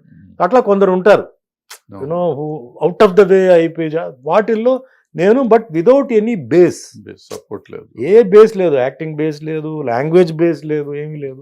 సో నేను ఒకటే some power, some miracle. So ఎన్ని రోజులు అవుతుందో అన్ని రోజులు మనం వెళ్తాం. బట్ అండ్ నాకు వరుసగా తర్వాత ఈ వేరే లాంగ్వేజెస్ రావడం ఇంకో మిరాకల్. అంటే ఆ ఇండస్ట్రీలో ఎవరు తెలియదు. హిందీ ఇండస్ట్రీలో గబ్బర్ ఇస్ బ్యాక్ రావడం చేయడం. ఒక సినిమా నాకు చాలా పాపులారిటీ ఇచ్చింది నార్త్లో. అక్కడి నుంచి ఇంకా ఈ భోజ్పురి, ఈ మరాఠీ, ఈ లాంగ్వేజెస్ రావడం. సో నేనేంటంటే ఇప్పుడు నేను I'm a కంటెంటెడ్ person. I very much love the film industry. చాలా మందికి ఏంటంటే అప్పట్లో ఫిలిం ఇండస్ట్రీ అంటే ఒక నెగిటివ్. ఇది సినిమాలు అంటే మందు అమ్మాయిలు ఇదే ఉన్నాయి, మిగతా వాళ్ళు చేయట్లేదండి, వాళ్ళకు ఇది ఉండేది. బట్ మా మదర్ చెప్పేవాళ్ళు చెప్తారు, but you take it as a profession, డెడికేటెడ్గా ఉండు, నీకు డెఫినెట్గా నీకు మంచి పేరు వస్తుంది. నువ్వు దాన్ని ఒక దేవాలయంకి వెళ్తే ఎంత పవిత్రంగా ఉంటుందో అట్లా చేయని చెప్పిన అడ్వైస్ మీదనే నేను ఈరోజు కూడా ఇవాళ వరకు కూడా చిన్న నిర్మాత అయినా on time on the set, no argument with the director. ఏదైనా ముందే మాట్లాడుకొని ఇది చేస్తాను ఇది చేయను అని చెప్పడం. అండ్ గాడ్స్ విల్ నాకంటే కొంచెం మంచి గుడ్ విల్ ఉంది సో అందరితో. So I never feel I'm చాలామంది ఈ కాంపిటీటర్గా ఉండాలి, మీరు అలా కాదండి మీరు ఉండాల్సి సెట్ యూఆర్ రాంగ్ అండి. Not with me, don't tell, వేరే వాళ్ళకి చెప్పండి, నాతో కాదు. అండ్ ఎప్పుడు చూసినా చిరంజీవి గారితోనే కంపారిజన్ రావడం. So I said no, Chiranjeevi garu is a blessed person. అట్లా కొందరే, అంటే రామారావు గారు ఇట్లా అట్లో చిరంజీవి బ్లెస్డ్ పర్సన్. ఆయన కూడా he had lot of struggles in the beginning. Easy cake walk ఏం కాదు, చాలా ఈదుకొని వచ్చేసి ఈరోజు ఆయన ఈ పొజిషన్కి వచ్చారు. And you cannot, of course yes, ఆ టైంలో వీఆర్ కాంపిటీటర్స్, వేరెవరు లేరు, ఫైట్స్ సాంగ్స్ చేయడానికి ఎవరు లేరు, ఒక క్రేజ్ ఉండేది. సో అన్ఫార్చునేట్గా నాకు ఇది రావడం. సో దాని తర్వాత మళ్ళీ నేను ఇది ఎప్పుడు ఫీల్ అయ్యేది, ఆల్మోస్ట్ ఆల్ వాష్అవుట్ అయిన మనిషి మళ్ళీ వచ్చి అన్నమయ్య సినిమా, ఈ రామదాస్, ఇంకో ట్రాక్లో బ్యాలెన్స్ చేసి నాకు అది రావడం, ఐ ఫీల్ గ్రేట్. చిత్రం ఇది కొంచెం తగ్గుతుంది అనుకున్నప్పుడు కన్నడలో మళ్ళీ మార్కెట్ రావడం, మళ్ళీ అది రావడం. ఫుల్ కన్నడ సినిమా ఇండస్ట్రీ జనరల్గా నా లెక్క ప్రకారం ఎప్పుడు బిజీగా ఉండాలి, యాక్టర్స్ ఎస్పెషల్లీ. మనం ఖాళీగా ఉండకూడదు. అలాంటిది నాకు కొంచెం తెలుగులో సినిమాలు తగ్గినప్పుడు ఏంటంటే కన్నడ వచ్చింది, ఆడి విజయ్ కన్నడ సినిమా, ఇక్కడ డబ్బింగ్, అంటే తెలుగు మళ్ళా గ్యాప్ లేకుండా ఫిల్అప్. సో అట్లా బ్యాలెన్స్ అవుతూ పోతూనే ఉంది. ఇప్పుడు ఈ పాన్ ఇండియా వచ్చిన తర్వాత లక్కీగా రాజమౌళి గారిది RRR బాహుబలి రిలీజ్ అయిన తర్వాత అన్ని సౌత్ వాళ్ళు అందరూ బాగా పాపులర్ అయిపోయారు. ఎవ్రీబడి సౌత్ వాళ్ళంటే ఇప్పుడు నార్త్కు చాలా ఇష్టం, ప్రేమ. చాలా మందికి ఏంటంటే నా పేరు తెలియదు, కానీ గుర్తుపడుతున్నారు సార్ ఆప్నే ఓ పిక్చర్ మీ కియా నా ఓ ఆప్ దాడి లగాయా తా ఓ లగాయా తా అంత పాపులారిటీ వచ్చేసింది all because of this pan India. So అట్లా ఏంటంటే నడుస్తూనే ఉంది. సరే okay, as long as I can, my health is good, I want to continue. I very grateful అందరికీ, మా ప్రొడ్యూసర్స్ డైరెక్టర్స్ అందరికీ నేను very grateful. I was nothing, they made me something today. So ఎక్కడికి వెళ్ళినా పాపులారిటీ కానీ అది కానీ ఉంది. అండ్ హైదరాబాద్కి నేను ఫస్ట్ వచ్చి 89లో నేనే వచ్చాను. ఇండస్ట్రీ 93లో వచ్చింది, 89లో వచ్చి సెటిల్ అయిపోయి అప్పుడు అందరూ డిస్కరేజ్ చేశారు, వద్దు హైదరాబాద్ వద్దు, అక్కడ నక్సలైట్స్ ఉన్నారు, గూండాలు ఉన్నారు ఉంటారు. అన్ని చూసే కదా వచ్చాం మేము. జైల్లో వీళ్ళందరూ పెద్ద పెద్ద హార్డ్ కోర్ వాళ్ళు చూసి వచ్చాం. ఏం చేస్తారు, వస్తారు మాట్లాడతారు, ఏం అడుగుతారు, మాట్లాడదాం చూద్దాం, అంతా కుదరకపోతే రిటర్న్ వస్తా అని చెప్పి వచ్చాను. Initially I had some problems జరిగింది, బట్ ద వే నేను ఎట్లా మాట్లాడానో ఎట్లా చేసానో వాళ్ళే అండర్స్టాండింగ్ చేసుకొని వాళ్ళందరూ బ్యాక్అవుట్ అయ్యి సపోర్ట్ కూడా నాకు ఇచ్చారు తర్వాత.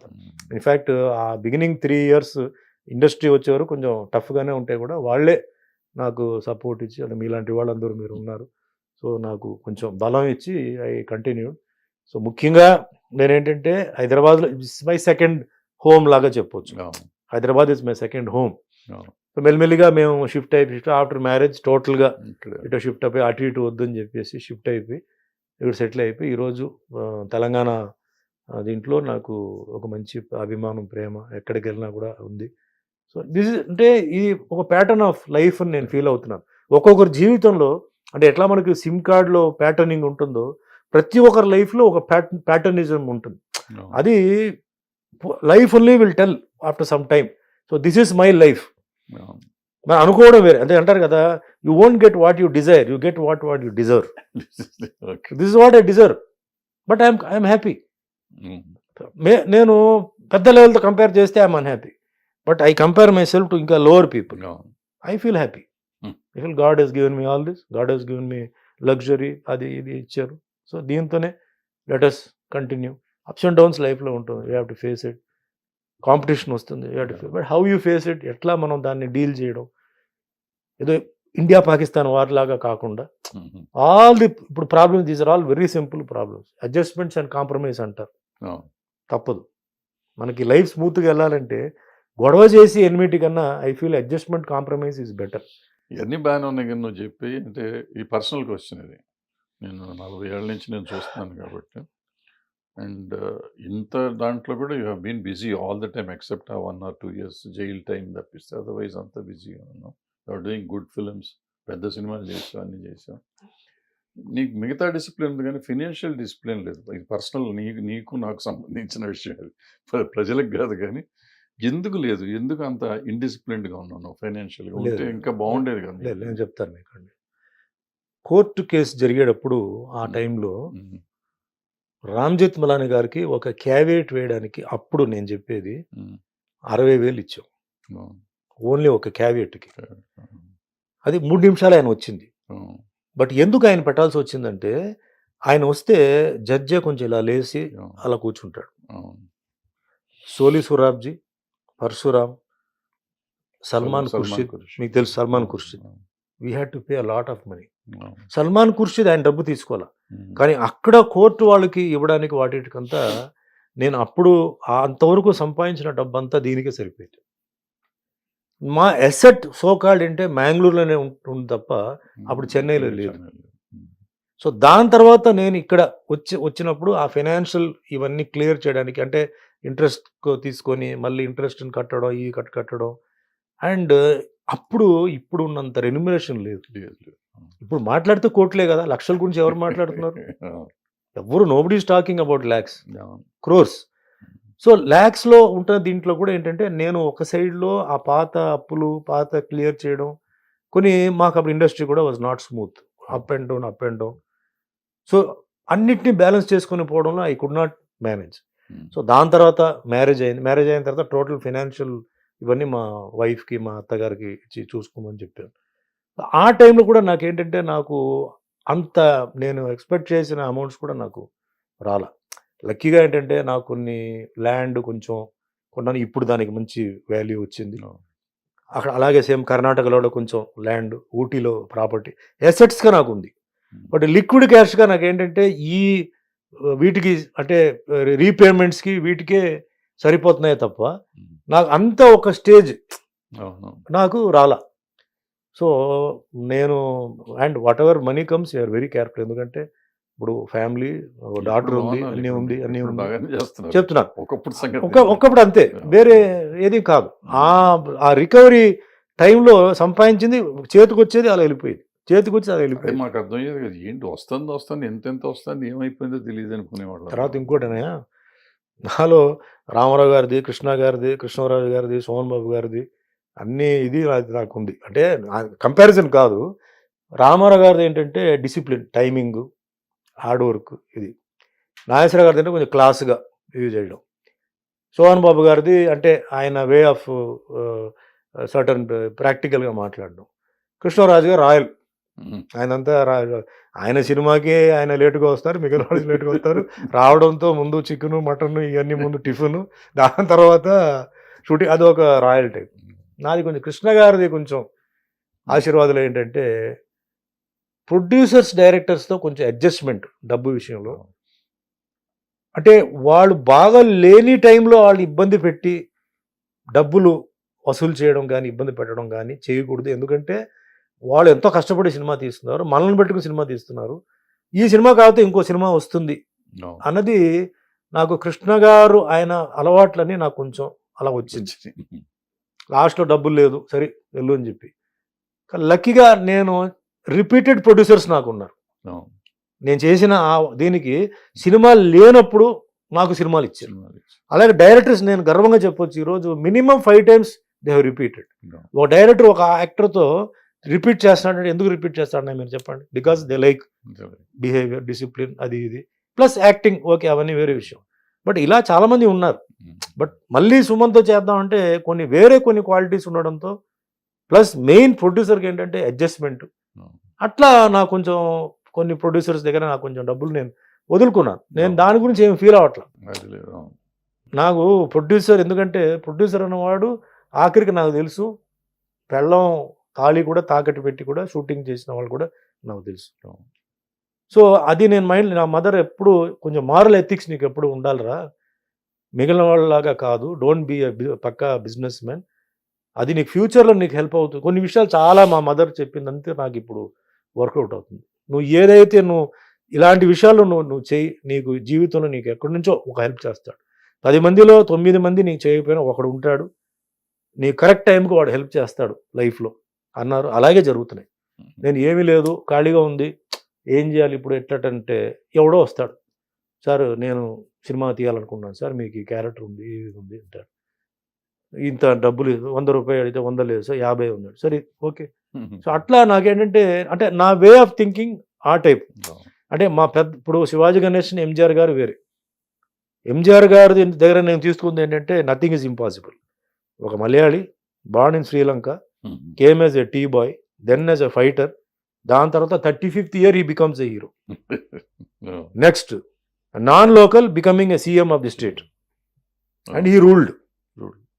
ఆయన ఆయనే అసలు ఎందుకు, రామారావు గారు కూడా ఆయన దగ్గర కదా నేర్చుకుందని. యాక్టర్ టర్న్డ్ సీఎం అంటే ఎంజీఆర్, ఎన్టీఆర్ ఇద్దరే, మిగతా వాళ్ళు లేరు సక్సెస్ఫుల్.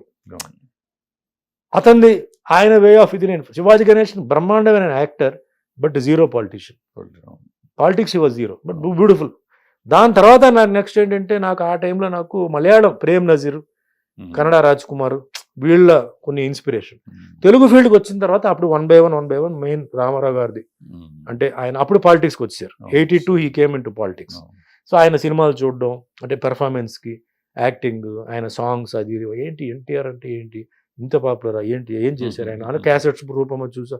అలా చూస్తే పాలిటిక్స్లో ఆయన ఎట్లా చేశారు, ఎట్లా ఆయన వే స్ట్రాటజీ చేశారు. మిగిలిన వాళ్ళందరి దగ్గర ఆ మంచి పర్సనల్ వాళ్ళతో నేను యాక్ట్ చేశాను లక్కీగా. రామారావు గారితో చేయలేకపోయాను, బట్ నాగేశ్వర గారితో, కృష్ణ గారితో, కృష్ణరాజు చేసినప్పుడు వాళ్ళతో ఇంటరాక్షన్లో వాళ్ళు కూడా ఎన్నో కష్టాలు పడి వాళ్ళు ఎట్లా వాళ్ళు లైఫ్ని వాళ్ళు నిలబెట్టారు, ఎట్లా వాళ్ళది కూడా ఇట్ వాజ్ నాట్ ఈజీ. చాలా వాళ్ళు కింద మీద పడి వాళ్ళు ఆ లెవెల్కి వచ్చారు. సో వాళ్ళ దగ్గర కొన్ని విషయాలు తీసుకొని ఇప్పుడు మనం ఉన్న జనరేషన్కి దాన్ని ఎట్లా ఇంజెక్ట్ చేసి మనం ఎలా ఉండని చెప్పి వాళ్ళే నాకు ఇన్స్పిరేషన్. అండ్ సోహన్ బాబు గారు డాక్టర్ మృదుల గారు మా మదర్ స్టూడెంట్. సో అట్లా కొంచెం మాకేంటంటే ఆయనతో కొంచెం క్లోజ్నెస్. కృష్ణ గారు డాక్టర్ పద్మావతి గారు కూడా మా మదర్ స్టూడెంట్. సో అట్లా కొంచెం ఏంటంటే కొంచెం క్లోజ్నెస్, ఆయన దగ్గర అన్ని కొంచెం అడ్వైస్ తీసుకోవడం అని.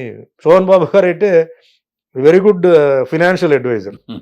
ఆయన ఫినాన్షియల్ అడ్వైస్ బ్రహ్మాండంగా ఉంటుంది. అంటే అప్పుడే ఆయన ఏంటంటే ఐ థింక్ సగం మెడ్రాస్ కొనేసాడు అప్పుడే. ఆ భూమి రేపు అంత వెళ్తుందనే విషయం మరి ఆయనకి ఎట్లా జోష్యం తెలుస్తుందో తెలియదు, మొత్తం ఆయన చేశారు. సరే కృష్ణరాజు గారు ఏంటంటే ఉన్నప్పుడు కదా మనం ఎంజాయ్ చేయాలి, లైఫ్ మనం ఎంజాయ్ చేయాలి, సంపాదించుకోవాలి కానీ ఎంజాయ్ చేయాలి, ఇది ఒక టైప్. కృష్ణ గారిది నేను చెప్పినట్టు ఈ మాదిరిగా. నాగేశ్వరరావు గారిది కొంచెం క్లాస్, కొంచెం క్లాస్గా అన్ని కొంచెం ఆయన అప్పుడే కచిన్స్ కాస్ట్యూమ్స్ అన్ని కొంచెం ఫస్ట్ పర్సన్ ఐ థింక్ కచిన్స్ డ్రెస్సెస్ ఆయనకి రావడం, క్లాస్ మెయింటైన్ చేశారు. రామారావు గారు ఫుల్ మాస్, ఆయన మాస్ ఆ టైప్లో. సో అట్లా వాళ్ళ దగ్గర అన్ని తీసుకుని. అండ్ ఐ ఆల్సో వాళ్ళ లైఫ్ని కూడా నేను స్టడీ చేశాను. ఒక్కొక్కరి లైఫ్లో అంటే వాళ్ళ how they maintain the family, apps and downs వచ్చినప్పుడు పిల్లలు ఎట్లా మెయింటైన్ చేశారు, ఎట్లా చేశారు. అంటే నా గైడెన్స్ ఎవరు లేరు, ఎవరికైతే నేను అడగలేదు, నాకు చెప్పండి అని చెప్పి ఎవరు చెప్పరు. సో అట్లా కన్నడ రాజ్ కుమార్ వీళ్ళు, తమిళ్లో శివాజీ గణేశన్, ఎంజిఆర్ గారు, ప్రేమ్ నజీర్ గారు. ప్రేమ్ నజీర్ అప్పుడే ఆయన 800 మూవీస్ ఏదో చేశారు అప్పుడే ఆయన చనిపోయే. ఇట్లా నేను ఎందుకంటే ఒక fresh industry, fresh business. So వాళ్ళది కూడా ఫినాన్షియల్ పొజిషన్స్ కూడా ఎట్లా అప్ అండ్ డౌన్ జరిగింది. ఇప్పుడు కృష్ణ గారి లైఫ్ కూడా అప్ అండ్ డౌన్ ఫినాన్షియల్గా చాలా డౌన్కి వెళ్ళిపోయి మళ్ళీ ఆయన పైకి తీసుకొచ్చారు. పద్మాలయ స్టూడియో అదే రిస్కే కదా. ఇప్పుడు కమల్ హాసన్ ఉన్నారండి, కమల్ హాసన్ నేను అనుకోవడం is the only person who invested the entire money into films.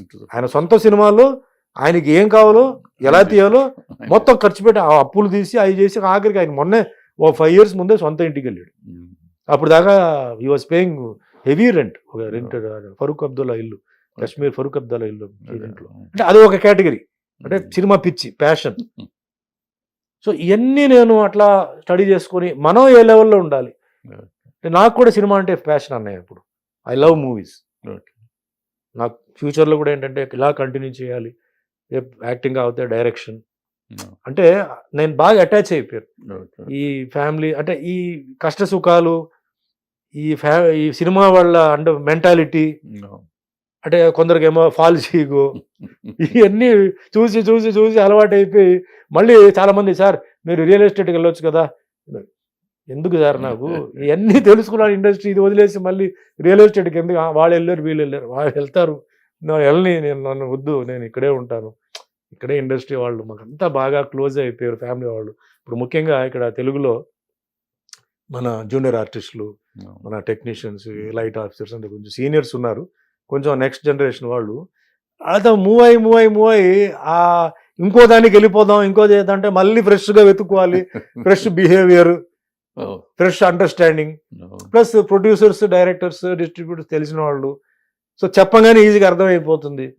So ఇది వదిలేసి మళ్ళీ ఇంకో దానికి వెళ్ళాలంటే నాకు అది కుదరట్లేదు. చాలా మంది అంటారు ఎందుకే వద్దా రిలాక్స్ అయిపోయావు, 60 దాటేసావు కదా ఇంకెందుకు, ఎందుకు 60 దాటితే చేయకూడదా, ఏమో నాకు అర్థం కావాలా, 60 దాటితే చేయకూడదా, చేతులు కాలు బాగానే ఉన్నాయి కదా, నాకేంటి ఇప్పుడు నాకు లేదు, నేను యాక్ట్ చేస్తాను, నేను ఇప్పుడు హీరో నుంచి ఇప్పుడు క్యారెక్టర్ చేస్తున్నాను, క్యారెక్టర్లో మళ్ళీ విలన్ చేస్తున్నాను, రేపు కామెడీ చేస్తాను, ట్రాజెడీ చేస్తాను, రేపు తాత క్యారెక్టర్ వస్తే తాతయ్య క్యారెక్టర్ కూడా చేస్తాను, నాకేం సిగ్గులేదు.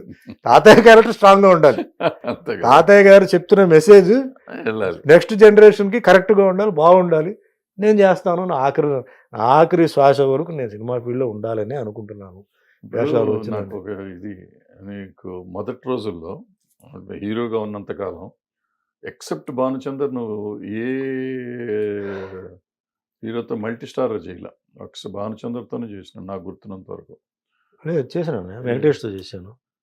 వెంకటేష్ అదే తమిళ్ పిక్చరు ధ్రువ నక్షత్రం, కాదు పేరు మర్చిపోయాను, అన్నామలై అనుకుంటాను, అన్నామలై చేశాను. అదొకటి చేశాను. తర్వాత అంటే డైరెక్ట్ కాంబినేషన్ లేదు, చేశాను బాలకృష్ణ గారితో కూడా చేశాను. ఇప్పుడు మొన్న అంటే 10 years బిగినింగ్ లో మల్టీ స్టార్ అప్పుడు చేసాం కదా, కాటాడ ప్రసాద్ నక్షత్ర పోరాటం చేశారు, star wars star wars who made star wars, నేను ఓపెన్ గానే అంటే నేనేమి ఐ వాజ్ నాట్ అవే. అంటే అప్పట్లో చెప్పారు ఎక్కువ మరి. అప్పుడు చిరంజీవి గారు కృష్ణ గారితో, శోభన్ బాబుతో అందరితో చేసేవాడు ఆయన. నువ్వు ఎవరితో పెద్దవాళ్ళతో ఎప్పుడు చేయలేదు? చేశాను, కృష్ణ గారితో చేశాను, సోన్ బాబుతో చేశాను, కృష్ణరాజు గారితో చేశాను, రామాన గారు తప్ప నేను అందరితో చేశాను. కృష్ణరాజు గారితో ఆయన కొంచెం తగ్గినాక బావమరద కదా చేసింది, లీడర్ ఒక సినిమా, లీడర్ తర్వాత ఆయన బిగినింగ్ లో రారాజు రారాజు చేసింది. ఆయన ఓన్ బ్యానర్ చేశాను. అంటే నాకు అప్పుడు ఏంటంటే చిరంజీవి గారితో కూడా నాకు ఆఫర్ వచ్చింది. ఆ పిక్చర్ పేరు మర్చిపోయాను, ఐ థింక్ పింజల్ నాగేశ్వరరావు గారు ఉంటారు, ఆయన ఆఫర్ చేశారు. మరి తర్వాత ఎందుకో మరి వాళ్ళు మన దాస్ గారు కేఎస్ఆర్ దాస్ గారు ఆయన ఆఫర్ చేశారు. అంటే అప్పట్లో ఉన్నాయా మీకు తెలుసు, ఇన్ని రోజులు లేవు కదా కాల్ షీట్లు, నెలకి 10 రోజులు ఒక ప్రొడ్యూసర్, అంతే అంతే, ముగ్గురు ప్రొడ్యూసర్లు, 4th month కి పిక్చర్ ఫినిష్, అంతకుమించి లేదు. 9 to 9 call sheet, morning 7 o'clock అంటే 7 to 6 అయిపోయింది. 6 తర్వాత ఇంకో షూటింగ్. మేమంతా అప్పుడు ఆ బ్యాచ్ లో అందరూ రోడ్ నైట్ 2 వరకు షూటింగ్ కదా, అలా చేయడంతో ఇన్ని సినిమాలు అయింది. You're witness, you know. ఇప్పుడున్న జనరేషన్ తెలీదు. మేము దగ్గర 18 hours మేము వర్క్ చేసాం. ఎన్ని సినిమాలు ఇప్పటికే? ఇది టోటల్ గా టోటల్ ఇప్పుడు ఆల్మోస్ట్ ఆల్ 750 క్రాస్ అయిపోయింది. 750 10 భాషల్లో. 10 భాషలు. తెలుగులోనే హీరో 100 అయిపోయింది ఉన్నాయా, ఈ క్యారెక్టర్ ఆర్టిస్ట్ అవి చేస్తే అదే 200 అయిపోయింది. 300 ఇక్కడే అయిపోయింది. ఓన్లీ తెలుగే 300 అయిపోయింది. మొత్తం కలిపి మిగతా అన్ని తమిళ్, కన్నడ, మలయాళం అన్ని భాషలు అన్ని వాళ్ళు 750 అయిపోయింది. 46th year. అందుకే చెప్తాను మిరాకిల్. 1000 సినిమాలు చేసి అయిపోతుంది చరిత్ర సృష్టి. అంటే మనకు తెలియదు, భగవంతుడు ఎంత ఇస్తాడో అంత చేస్తాం. అండ్ టైం ఉంది. అదే నేనుంది ఇప్పుడు మనం ఏజ్కి తగ్గ మనం క్యారెక్టర్ మార్చుకొని వి కాంట్ డూ సంథింగ్ ఊరికే దాన్ని చేయడం ఇట్స్ స్టూపిడిటీ. అది what people are accepting, what people want, అదే మేము ఇవ్వాలి. అదే చెప్తున్నాను కదా, not what you desire, it's what you deserve. So I deserve that character అంటే ఐ విల్ డూ ఇట్. ఒకప్పుడు అది, ఇప్పుడు ఇది. దీనికి న్యాయం చేయాలి. ఇప్పుడు మనకి ఏ క్యారెక్టర్ ఇస్తున్నారో, get a role, suppose I get a role of a grandfather, ఆ గ్రాండ్ ఫాదర్స్ ఏంటి, how is their mentality, what is there way of behaviour, అది కరెక్ట్గా చేయాలి. ఇప్పుడు చాలామంది ఉన్నారు పెద్దవాళ్ళు, they may not be right in everything, but being wrong they have more experience కదా. జీవితంలో చాలా దేవుడు మిస్ఫైర్డ్, అదే వాళ్ళకి ఎక్స్పీరియన్స్. వాళ్ళకి సక్సెస్ ఉన్న వాళ్ళకి ఎక్స్పీరియన్స్ ఉంటుంది, ఎందుకంటే అన్ని సక్సెస్ పోవడంతో ఇంకా మేమే కరెక్ట్ అనుకుంటారు. ఓడిపోయిన వాడికి ఎక్కువ ఎక్స్పీరియన్స్ ఉంటుంది, అది పెద్దవాళ్ళు వాళ్ళకి తెలుస్తాయి. సో అలాంటి వాళ్ళు ఒక మెసేజ్ చెప్పడం, అలాంటి క్యారెక్టర్స్ కూడా nothing wrong. See people have seen me, my hair days చూశారు, వాట్ ఈస్ మై కెపాసిటీ చూశారు, డివోషనల్గా అది ఒక ట్రాక్ వచ్చింది, హిస్టారికల్ అది ఒకటి జరిగింది. సో ఆల్మోస్ట్ ఆల్ అన్ని కొనాలి. ఒకటే నాకంటే మంచి కామెడీ, అంటే కామెడీ అంటే స్లాప్ స్టిక్ కాకుండా కొంచెం character will be serious, audience will be laughing. ఇప్పుడు ఆ టైప్లో పీటర్ సెల్లర్స్ ఈ టైపు కామెడీ ఒకటి చేయాలి. ఆ ట్రాక్ ఒకటి మంచి వచ్చినప్పుడు టైమింగ్ కామెడీ, డైలాగ్ కామెడీతో పాటు టైమింగ్ కామెడీ, అది ఒకటి చేస్తే నాకు అన్ని టచ్ అయినట్టు, వెరైటీస్ చేసినట్టు ఒక కోరిక ఉంది. చూడాలి ఎప్పుడు అనేది. నువ్వు ఈ మధ్య ఈ రాజకీయాల్లోకి ఎందుకు ఏలు పెడుతున్నావు? అనవసరం నీకు, రాజకీయాలకు దూరంగా ఉంటావు కదా. రజనీకాంత్ గారు వచ్చినప్పుడు వైసీపీ వాళ్ళు తిట్టారు, అదంతా నువ్వు ఎందుకు ఏలు పెట్టి మళ్ళీ నువ్వు కిలుక్కున్నావు? నిజంగా నాకు రాజకీయాల్లో నాకు ముందు నుంచి ఇంట్రెస్ట్ లేదు.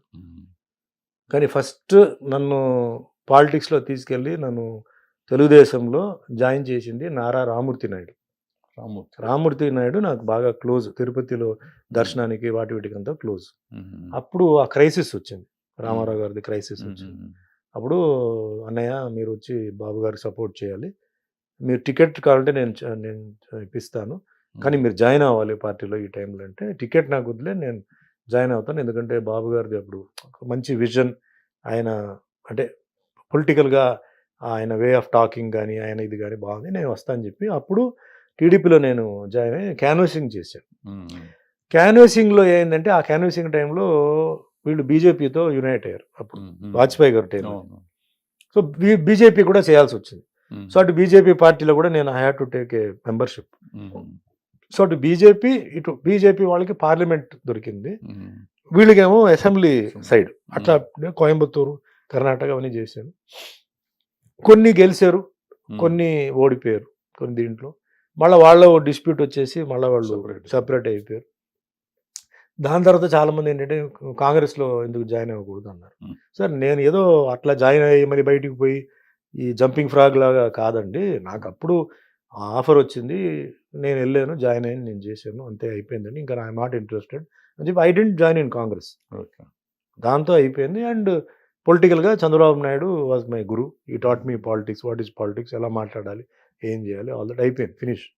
దెన్ లేటర్ బీజేపీ వాళ్ళు అడిగారు, why don't you come and join అంటే, లేదండి నాకు ఈ షూటింగ్స్ అవి ఇవి నాకు కుదరట్లేదు, సో ఏమనుకోదండి, నేను రావట్లేదు, దూరంగానే ఉన్నాను. మళ్ళీ ఇక్కడ ఎప్పుడైతే ఇక్కడ బైఫర్కేషన్ తెలంగాణ ఇష్యూ ఇవి వచ్చిందో, నేను అప్పుడు కరాటే ఫంక్షన్స్కి తిరుగుతుంటాను, ఆదిలాబాద్ ఆ ఎండ్ వరకు తిరుగుతుంటాను, పోతుంటాను. సో నాకు అప్పుడు ఫీల్ అయింది ఏంటంటే Telangana people were little let down, వాళ్ళకి నిజంగా వాళ్ళు ఉండాల్సిన చోట్ల కొందరు లేరు. దీనికి పరిష్కారం ఏంటంటే ఇన్ని సంవత్సరాలు చేస్తున్నారు, సో ఎవరో ఒకరు రావాలి, ఏదో చేయాలన్న టైంకి కేసీఆర్ గారు రావడం, ఈ ఉద్యమం స్టార్ట్ చేయడం, దీన్ని వచ్చినప్పుడు నేను అప్పుడు అవుట్ రైట్గా నేను తెలంగాణకి I was the only person who supported Telangana bifurcation కావాలి అని చెప్పేసి చేశాను. But I didn't join the party. KCR గారికి సపోర్ట్ చేశాను, బైఫర్కేషన్ సపోర్ట్ చేశాను. బైఫర్కేషన్ వల్ల ఏమిటి లాభాలు, పరిస్థితి తెలంగాణ వాళ్ళకి ఏమొస్తుంది, ఆంధ్ర వాళ్ళకి ఏమొస్తుంది, సెపరేట్ అయితే ఆంధ్ర వాళ్ళకి ఆంధ్ర డెవలప్ అవుతుంది. మొన్నటిదాకా ఏంటంటే తెలుగు ఆంధ్ర వాళ్ళందరూ వచ్చి హైదరాబాద్లో ఇన్వెస్ట్ చేశారు తెలంగాణలో, but Andhra was let down. MP and MLA అది డెవలప్ చేయడం మానేసి వాళ్ళు వచ్చి ఇక్కడ పెట్టారండి. సో ఆటోమేటిక్గా డివిజన్ అయ్యేటప్పుడు అది ఆటోమేటిక్గా పెరుగుతుంది, వాళ్ళు అక్కడ లోకల్ వాళ్ళకి ఉద్యోగాలు, చదువు, కాలేజ్ అవి వస్తాయి, ఇటు వీళ్ళు హ్యాపీగా ఉంటారు, వీళ్ళ పదవులు వస్తాయని చెప్పేసి గట్టిగా అప్పుడు క్యాన్వస్ చేశాను.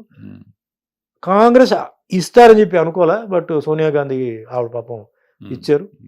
So thanks to Sonia Gandhi garu and KCR garu, of course he form the government and everything went on well.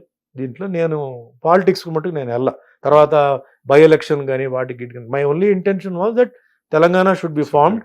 So వాటికి నా support, because why I again telling, నేను 89 నుంచి ఇక్కడ ఉన్నాను. 89 నుంచి నాకు తెలంగాణ వాళ్ళు ప్రజలు నాకు సపోర్ట్ ఇచ్చారు. అప్పుడు తెలంగాణ వాళ్ళు చాలా రూడ్ పీపుల్, రౌడీ షూట్ అది ఇది చెప్పి లేదు, it was the other way round. వాళ్ళు నన్ను అన్నయ్యలాగా నన్ను ట్రీట్ చేసి, సొంత మనిషిలా ట్రీట్ చేసి, ఎక్కడ నాకు ఇబ్బంది పెట్టలే, love and affection. So it was my duty. That is second reason why I did it. Support చేసిన మెయిన్ రీజన్ ఏంటంటే తెలంగాణ ప్రజలు నాకు సపోర్ట్ చేసినప్పుడు ఇది కరెక్ట్ టైం. ఇప్పుడు నేను సపోర్ట్ చేయకపోతే తెలంగాణ వాళ్ళకి నేను ఎప్పుడు సపోర్ట్ చేసేది, ఇప్పుడు చెయ్యాలి. ఏ చెడ్డ పేరు ఏం వచ్చినా పర్లేదు, ఇప్పుడు నేను చెయ్యాలి, తర్వాత ఇంకో ఛాన్స్ ఉండదు. సో అప్పుడు లక్కీగా కేసీఆర్ గారు ఆయన చేయడం, బట్ ఆయన ఎప్పుడు నన్ను ఏం అడగల.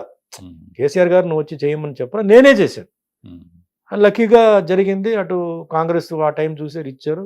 సో అట్లా అయిపోయింది. దాని తర్వాత కూడా నేను ఏమీ పాలిటిక్స్లో ఏమీ చేయలే. కానీ నాలో ఉన్న గుణం, అది ఎలాంటి గుణం నాకు తెలియదు, కానీ చెప్తాను కదా, మారల్ ఎథిక్స్తో కొంచెం ఇంకా నాకు ఉందంటే, కొందరిని విమర్శిస్తే నాకు వేరే వాళ్ళు ఎవరైనా సరే నేను కేర్ చేయను.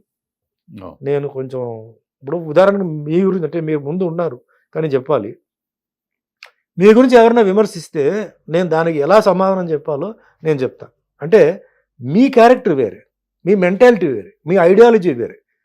So you are right on your side. If you commit a mistake, yes, that also I will say you are wrong, what you did is wrong, it's not correct అంట. That is my way of ఇది. దాంట్లో చెడు జరగవచ్చు, మంచి జరుగుతుంది, నా మాటల్లో తప్పు లేదు, సుమన్ చెప్తే వాస్తవాలు ఉంటాయి అని దీంతో నేను నడుస్తున్నవాడు. ఎందుకంటే ఉన్నప్పుడు కాదు, పోయిన తర్వాత కూడా నా ఫ్యామిలీకి సుమన్ ఫ్యామిలీ అన్నప్పుడు ఒక నిజాయితీ మనిషి, అతను ఎప్పుడు నిజాయితీగా ఉండేవాడు, కరెక్ట్గా చెప్పేవాడు. I have to leave that name. డబ్బు ఎంత ఉంటుందో పోతుందో వేరే విషయం, ఆ పేరు అనేది ఫ్యామిలీకి ఇవ్వాలి. అంతేగాని సుమన్ ఫ్రాడ్, బేవర్షి, వాడు దొంగనాగుడుకు అని చెప్తే పాప మా ఫ్యామిలీ ఏం చేస్తారు. సో అట్లా నాకు కొన్ని విషయాల్లో నేను కొందరిని సపోర్ట్ చేసిన సందర్భాలు, ముఖ్యంగా రజనీకాంత్ గారు నాతో పాటు ఇండస్ట్రీలో ఆయన సీనియర్. నాకు సినిమా బిగినింగ్లోనే తీ అని చెప్పి ఒక సినిమాలో మేము బ్రదర్స్గా యాక్ట్ చేసాం, 79లో యాక్ట్ చేసాం. అప్పటి నుంచి బాగా క్లోజ్. శ్రీలంకకి వెళ్ళాం. న్యాయం మీరే చెప్పాలి సినిమాలో నేను హీరో, ఆయన గెస్ట్ రోల్ చేశారు. అప్పటికే ఆయన సూపర్ స్టార్, కానీ వచ్చి ఆయన చేశారు. సో నాకు అవన్నీ కొంచెం మనసులో ఉంది. తర్వాత మొన్న శివాజీ సినిమాలో ఫస్ట్ టైం నేను విలన్గా చేసినప్పుడు నాకు బాగా మైలేజ్ ఇచ్చారు. ఈక్వల్ క్యారెక్టర్స్ అది. ఇన్ఫ్యాక్ట్ ఓ 10% ఆయనకన్నా నాకు ఎక్కువగానే నేమ్ వచ్చింది, అవార్డు వచ్చింది, తమిళనాడు గవర్నమెంట్ అవార్డు ఇచ్చింది బెస్ట్ విలన్గా. అతనంటే నాకు ఒక డిఫరెంట్ రెస్పెక్ట్. అంటే ఒక మోడర్న్ గురు. అంటే మేము చాలాసార్లు మేము మాట్లాడుతుంటాం, చేస్తుంటాం. ఆయనకి ఒక అలవాటు ఏంటంటే మందు తాగేటప్పుడు పిలుస్తాడు, కూర్చోబెడతాడు, మందు బాటిల్ పెడతాడు, 2 గ్లాస్ పెడతాడు, కోక్ ఉంటుంది, వాటర్ ఉంటుంది, మందు ఓపెన్ చేస్తాడు, పోసుకుంటాడు, నీళ్ళు ఏదో వేసుకుంటాడు, మనకు కోక్ పోస్తాడు, తాగుతాడు. నేను 2 సార్లు ఇలా జరిగినప్పుడు ఏంటంటే అతను ఏమన్నాడు, ఈ నా బాడీ నేను పాడు చేసుకుంటాను, నీ బాడీ నేను ఎందుకు పాడు చేయాలి, మాట్లాడదాం అని చెప్పి పిలిచారు. అంతేగాని నీ బాడీని పాడు చేయాలి నాకేం లేదు. అవును నాకు తెలుసు ఇది నా బాడీ, నేను స్మోక్ చేస్తాను, నా లంగ్స్ పోతాయి, నా కిడ్నీయో లివర్ పోతాయి, బట్ నేను తాగుతాను. నేనెందుకు నీ ఇది చేసి మళ్ళీ రేపు నీ ఫ్యామిలీ ఎందుకు నన్ను తిట్టాలి అంటే ఆ మెంటాలిటీ అది. అవతల వాడి గురించి ఎప్పుడూ మంచి అంటే ఆలోచించేవాడు. నాకు షూటింగ్లో కూడా శివాజీ షూటింగ్లో వచ్చేటప్పుడు కూడా చాలామంది ఆర్టిస్టులు ఉంటే సుమన్ ఏంటి ఆర్టిస్ట్ ఏంటి సెటిల్ అయిపోయిందా, లైఫ్ ఎట్లా, ఏంటి పిల్లలు, అది ఇది అని అడిగేవారు. కొంచెం ఏదైనా ఉంటే ఎవరికి తెలియకుండా వాళ్ళని అక్కడ మండపం, అదే కళ్యాణ మండపం పిలిపించి పెళ్ళిళ్ళు చేశాడు, చదువుకి డబ్బులు ఇచ్చాడు, చేశాడు. పబ్లిసిటీ కోసం చేస్తున్న మనిషి కాదు. సో ఆయన మనస్తత్వం తెలుసు.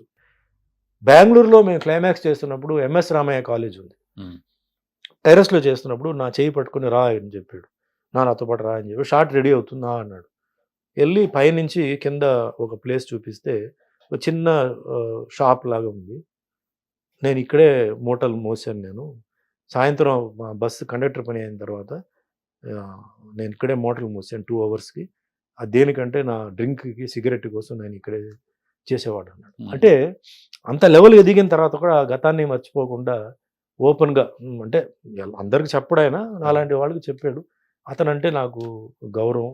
అండ్ శివాజీ సినిమా డబ్బింగ్ జరిగేటప్పుడు నైట్ 11:30, 12కి మా ఇంటికి ఫోన్ చేసి, ఇప్పుడే డబ్బింగ్ అయింది సుమన్, నీ రీల్ చూశాను, అద్భుతంగా చేసావు, ఆ సీన్లో నువ్వే మార్కులు కొడతావు, బ్రహ్మాండంగా వచ్చింది అని చెప్పి శంకర్ గారు డైరెక్టర్ దగ్గర కూడా చెప్పాడు, సుమన్ నా కోసం ఈ సినిమా చేస్తున్నాడు విలన్గా, ఎందుకంటే ఆయన చేయలేదు, ఆయనకి మంచి పేరు రావాలి అని చెప్పి. అక్కడ స్పాట్లో కూడా కొన్ని ఏదైనా మంచి సీన్ చేస్తే నేను వచ్చి మానిటర్ దగ్గర కూర్చుంటే భుజం మీద చేయి తట్టి, శభాష్ బ్రహ్మాండంగా చేసేవారు, తినేసేవి ఈ సీన్ అని చెప్పారు. అంటే ఎందుకంటే ఆయనకి ఇన్సెక్యూరిటీ ఫీలింగ్ లేదు. ఆయన పొజిషన్ లెవెల్ వెళ్ళిపోయింది, ఎక్కడికో వెళ్ళిపోయింది. ఎవడో వచ్చి నా పొజిషన్ లాక్కుంటాడు. కానీ జోక్గా మట్టుకి బ్రేక్ టైంలో ఏదైనా టచ్అప్ చేస్తుంటే, మేము బయట అవుట్డోర్లో ఆవిడ బాను మేకప్ అమ్మాయి ఉంటుంది, ఆవిడ రుద్దుతుంటుంది ఆయనకి, ఆవిడ ఆపి, ఎందుకు ఈయన నా పక్కనే ఉంటే నువ్వు నా ఎందుకు ఇవన్నీ వేస్తావు, అన్నీ ఆయనే చూస్తారు కదా, ఆయనకు ఒరిజినల్గానే ఆ రంగు ఉంది, నన్ను ఎవరు చూస్తారు, వద్దంటే లేదు నా డ్యూటీ నేను చేయను అని చెప్పి చేసి. అంటే ఆ టైప్ ఒక మనిషి. And very close, very open, very practical. లైఫ్ని ఎట్లా ఎంజాయ్ చేయాలి, ఎందుకంటే ఇంకో లైఫ్ అంటూ మనకు లేదు. సో మన డబ్బు సంపాదించుకోవాలి, కొంత ఖర్చు పెట్టాలి, కొంచెం ఎంజాయ్ చేయాలి, బట్ ఎవరిని మనం మోసం చేయకూడదు, ఎవరిని హర్ట్ చేయకూడదు, ఎవరు పట్టని మనం కొట్టకూడదు, వీలైతే హెల్ప్ చేయాలి, లేకపోతే సైలెంట్గా ఉండాలి. అండ్ ఆయనకు ఒక అలవాటు ఉందని తెలుసా మీకు, ఎవరిని రికమెండ్ చేయడు. ఆయన సినిమాలు, ఆయన హీరోయిన్లు కానీ ఆర్టిస్ట్ కానీ ఎవరిని రికమెండ్, ఆయన ఏమంటాడు, డైరెక్టర్కి మీకు తెలుసు, క్యారెక్టర్ ఏమిటో మీకు తెలుసు, నన్ను ఎందుకు అడుగుతారు, మీకు ఎవరు ఇష్టం ఉందో, ఏ బిజినెస్ అవుతుందో, ఏ వస్తుందో మీరు మాట్లాడుకొని చెప్పి, ఈ నెవర్ 99% ఈ never puts his finger into this things. That type of mentality. And producer గురించి ఆలోచించే మనిషి, coming on time, reporting on time, cooperation. ఈ ఏజ్లో కూడా ఆయన టైమింగ్ కానీ, లైక్ అమితాబ్ బచ్చన్ లాగా ఈ ఏజ్లో కూడా ఈ maintains his time and his efforts and all that. So నాకు ఆయన ఒక్కరే నాకు ఏంటంటే ఒక different, I look at him in a different way. ఆయన గురించి ఏదైనా తప్పు చెప్తే అని చెప్తే ఇమ్మీడియట్లీ రియాక్ట్. అప్పుడు మొన్న ఆయన చంద్రబాబు నాయుడు గారిది, అంటే రామారావు గారిది శతదినోత్సవం దీనికి వచ్చినప్పుడు ఎవరో ఈ పొలిటికల్గా ఐ థింక్ రోజా గారు ప్లస్ నాని గారు ఏదో కమెంట్ చేశారు. ఏదో ఆయన చెప్పింది ఏంటంటే, ఆయన చంద్రబాబు నాయుడు గారి గురించి ఏంటంటే ఆయన మంచి అడ్మినిస్ట్రేటర్, మంచి సీఎం అన్నాడు, రామారావు గురించి అని అన్నాడు, విచ్ ఇస్ ఎ ఫ్యాక్ట్ కదా. Who can say that Chandrababu Naidu is a bad administrator? ఈరోజు మోడర్న్ హైదరాబాద్ ఉందంటే అసలు స్కెచ్ వేసింది ఎవరంటే చంద్రబాబు నాయుడే కదా. ఆయన వేయడంతోనే మోడర్న్ హైదరాబాద్ తయారైంది. తర్వాత చాలా మంది వాళ్ళు వచ్చారు, ఎయిర్పోర్ట్ కానీ ఐటీ ఇది కానీ చేసి, of course IT Congress initially Congress did it, but అది సింక్ అయిపోయింది. Again he brought it out and he did it, all side and done he did it, and definitely is a matured politician. Yeah. So ఇది ఉంది. రజనీకాంత్ గారు ఎక్కడ జగన్ గారి గురించి ఎక్కడ తప్పు చెప్పలేదు. Oh. He never commented on him. No. So why should you comment on Chandrababu Naidu? No. I mean on Rajinikanth. Rajinikanth. So I said it's wrong. అవును. రజనీకాంత్ గారు ఈ ఏజ్లో ఈ సీనియర్, ఇమేజ్లో ఈ సీనియర్, లైఫ్ ఎంతో లైఫ్ చేశారు. అండ్ నాకు తెలిసిన వరకు 200% వాస్తవాలే మాట్లాడతాడు. అవును. చంద్రబాబు నాయుడు చెడు చేస్తే చంద్రబాబు నాయుడు తిడతాడు అతను. ఇదే రజనీకాంత్ చంద్రబాబు నాయుడు తిడతాడు, వదలడు. నాకు తెలుసు ఆ డిసిప్లిన్. సో అది రాంగ్ అండి, మీరు చేసింది తప్పది అది అని చెప్పాను. అలాగే పవన్ కళ్యాణ్ విషయం వచ్చినప్పుడు ఏదో ఆయన పర్సనల్ లైఫ్ గురించి, ఆయనకి ఏదో 3 పిల్లలు ఉన్నారు అది ఇది కమెంట్ చేస్తే, నేను యాజ్ అ ఆర్టిస్ట్గా ఇక్కడ ఏంటంటే నేను చెప్పేది, because Rajinikanth is an actor, అవును. Pawan Kalyan is actor. ఇదే పొలిటీషియన్ అయితే నేను ఐ డోంట్ టాక్, అవును. నా ఫ్రెటర్నిటీ కాబట్టి నేను I took up the mike and I said, అంటే పవన్ కళ్యాణ్ గారికి 3 పెళ్ళం కాదు 30 పెళ్ళం ఆయన పెట్టుకుంటారు, మీకేంటి బాధ? వాళ్ళు ఎవరైనా కంప్లైంట్ చేశారా? వాళ్ళు ఎవరైనా మీ దగ్గర హెల్ప్ అడిగారా? మీరు పాలిటిక్స్ గురించి మాట్లాడండి, అవును. మీ పార్టీ గురించి మాట్లాడండి, మీ ఎజెండా గురించి మాట్లాడండి, మీ సీఎం గురించి మాట్లాడండి. అలా తీసుకుంటే ప్రతి ఒక్కరి లైఫ్లో ఉన్నాయి. అవును. మీ పార్టీలో కూడా చాలా మందికి ఏంటంటే ఎన్నో పెళ్ళాలు ఉన్నాయి, మరి అది కూడా మాట్లాడాలి కదా. అవతల మాట్లాడితే మీరు ఊరుకుంటారా? సో అది కరెక్ట్ కాదు.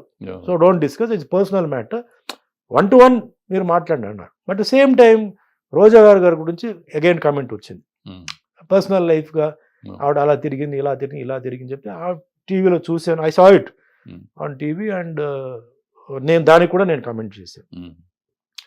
ఒక లేడీ ఫిల్మ్ ఇండస్ట్రీ అంటే ఎన్నో కష్టాలు ఉంటాయి, ఎన్నో ప్రాబ్లం ఉంటాయి, ఎన్నో సాక్రిఫైస్ చేయాల్సి వస్తుంది, ఎన్నో కాంప్రమైజెస్ అడ్జస్ట్మెంట్స్ ఎన్నో ఉంటాయి. ఇది ప్రతి ఒక్కరు తెలిసిన విషయమే, బట్ దట్ ఈస్ లైఫ్. అదే ఇది తెలుస్తుంది, సినిమాలో లేని వాళ్ళకి తెలియదు. They also have to compromise, do so many things now for life. First point.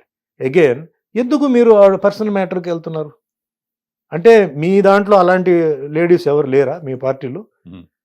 అంటే ఈ పార్టీలోనే ఉన్నారా అలాంటి లేడీస్? సో ఆవిడ గురించి అలా మీరు కమెంట్ చేయవద్దండి, పార్టీ గురించి మీరు మాట్లాడండి. ఎస్, ఆవిడ చాలా బోల్డ్గా బూతులు తిడుతుంది, మీరు బూతులు తిడితే ఆవిడ బూతులు తిడుతుంది. ఆవిడ వే ఆఫ్ బిహేవియర్ కూడా అంతే, రఫ్ అండ్ టఫ్గా మాట్లాడుతుంది ముందు నుంచే. ఇప్పుడే కొత్తగా ఏం కాదు. నేను ఆవిడతో సమరం సినిమా చేసినప్పుడే ఆవిడ కోపం వచ్చిందంటే లెఫ్ట్ అండ్ రైట్ ఆవిడ మాట్లాడుతుంది, అది ఆవిడ క్యారెక్టర్. అందరూ సైలెంట్గా ఇలా ఉండాలంటే ఎట్లా? అది కరెక్ట్ కాదండి. ఫస్ట్ థింగ్, మహిళల్ని మీరు గౌరవించడం నేర్చుకోండి. బీయింగ్ అ పొలిటీషియన్ మీరు తప్పది. మీ పార్టీలో కూడా ఎన్నో లుట్లోసులు ఉన్నాయి, అవి మనం బయట తీస్తే చాలా అసహ్యంగా ఉంటుంది. సెకండ్ థింగ్, మీ same fraternity, she's a politician, you are a politician. So talk on political basis మీద మీరు మాట్లాడండి. మీ పార్టీ గొప్పతనం చెప్పండి, ఆవిడ పార్టీ గొప్పతనం. మీరు ఎప్పుడైతే ట్రాక్ నుంచి బయటకు పోతారో ఆవిడ కూడా ట్రాక్ నుంచి బయటకు పోతుంది. సో సినిమా వాడుగా అందరినీ కాదు, కొందరిని నేను డెఫినెట్గా నేను సపోర్ట్ చేస్తాను. నేను పాలిటిక్స్లో లేను, ఆయన మా సినిమా ఇండస్ట్రీ సంబంధించిన వాళ్ళు పాలిటిక్స్లో ఉన్నారు. సో వాళ్ళందరూ పైకి రావాలి, వాళ్ళందరికీ మంచి పొజిషన్ రావాలి. వాళ్ళు నేను హ్యాపీ. మా ఫ్రెటర్నిటీ నుంచి ఒకరు సీఎం అవుతారంటే హ్యాపీ, ఒకరు మినిస్టర్ అయ్యారంటే హ్యాపీ, ఒకరు ఎమ్మెల్యే అయ్యారంటే హ్యాపీ. వాళ్ళ గురించి తెలిసి మీరు తిట్టండి, పర్సనల్ మ్యాటర్కి పోవద్దు, పర్సనల్ లైఫ్ గురించి పోవద్దు. వీళ్ళు ఏమైనా తప్పు చెప్పారు, తప్పు చేశారు, తిట్టండి. బట్ పర్సనల్ మ్యాటర్, ప్రతి ఒక్కరికి ఒక పర్సనల్ మ్యాటర్ ఉంది. జీవితంలో ఎంతోమందికి కష్ట సుఖాలు ఉంటాయి, అడ్జస్ట్మెంట్లు ఉంటాయి, అక్కడ కొన్ని సపోర్ట్ వస్తాయి, ఏదో చేస్తారు. మీరు సపోర్ట్ చేస్తారా వాళ్ళ ప్రాబ్లమ్స్లో ఉన్నప్పుడు? మీరు చేయలేరు కదా, చేయలేదుగా. అలాంటప్పుడు ఎందుకు వాళ్ళు మరి లైఫ్ ఎట్లా? వాళ్ళు రోడ్డు మీద రావాలి, వాళ్ళు ఏదో వాళ్ళు చేసుకుంటారు. సో డోంట్ కమెంట్ అని చెప్పి, అంటే ఇటు ఏదో నేను పార్టీ పరంగా నేను తిట్లా, నేను అటు రోజా తిట్టినప్పుడు కూడా నేను సపోర్ట్ చేశాను అట్ ద రైట్ మూమెంట్. ఇటు పవన్ కళ్యాణ్ కూడా ఏంటంటే, నేను though I'm not in JSP, but as a fraternity మెంబర్గా, though I'm not very close to Pawan Kalyan, but as a cinema మెంబర్గా నేను సపోర్ట్ చేశాను. అలాగే ముఖ్యంగా రజనీకాంత్ ఆయన గురించి చెప్పినప్పుడు, ఎందుకంటే వర్క్ చేశాను, కమల్ హాసన్ గారితో కూడా నేను కలిసి వర్క్ చేశాను, రజనీ గారితో. కమల్ హాసన్ ఆయన ఒక different mentality, different way, different genius, అది ఒక డిఫరెంట్ థాట్, ఆయన చాలా హై వే. ఇప్పుడు కూడా ఆయన పాలిటిక్స్లో ఆయన వే ఆఫ్ టాకింగ్, థింకింగ్ అంతా డిఫరెంట్గా ఉంది. సో నేను దాని జోలికి నేను పోవట్లేదు. నేను వీళ్ళు ముగ్గురు గురించి చెప్పినప్పుడు నేను రియాక్ట్ అయ్యి నేను చెప్పాను.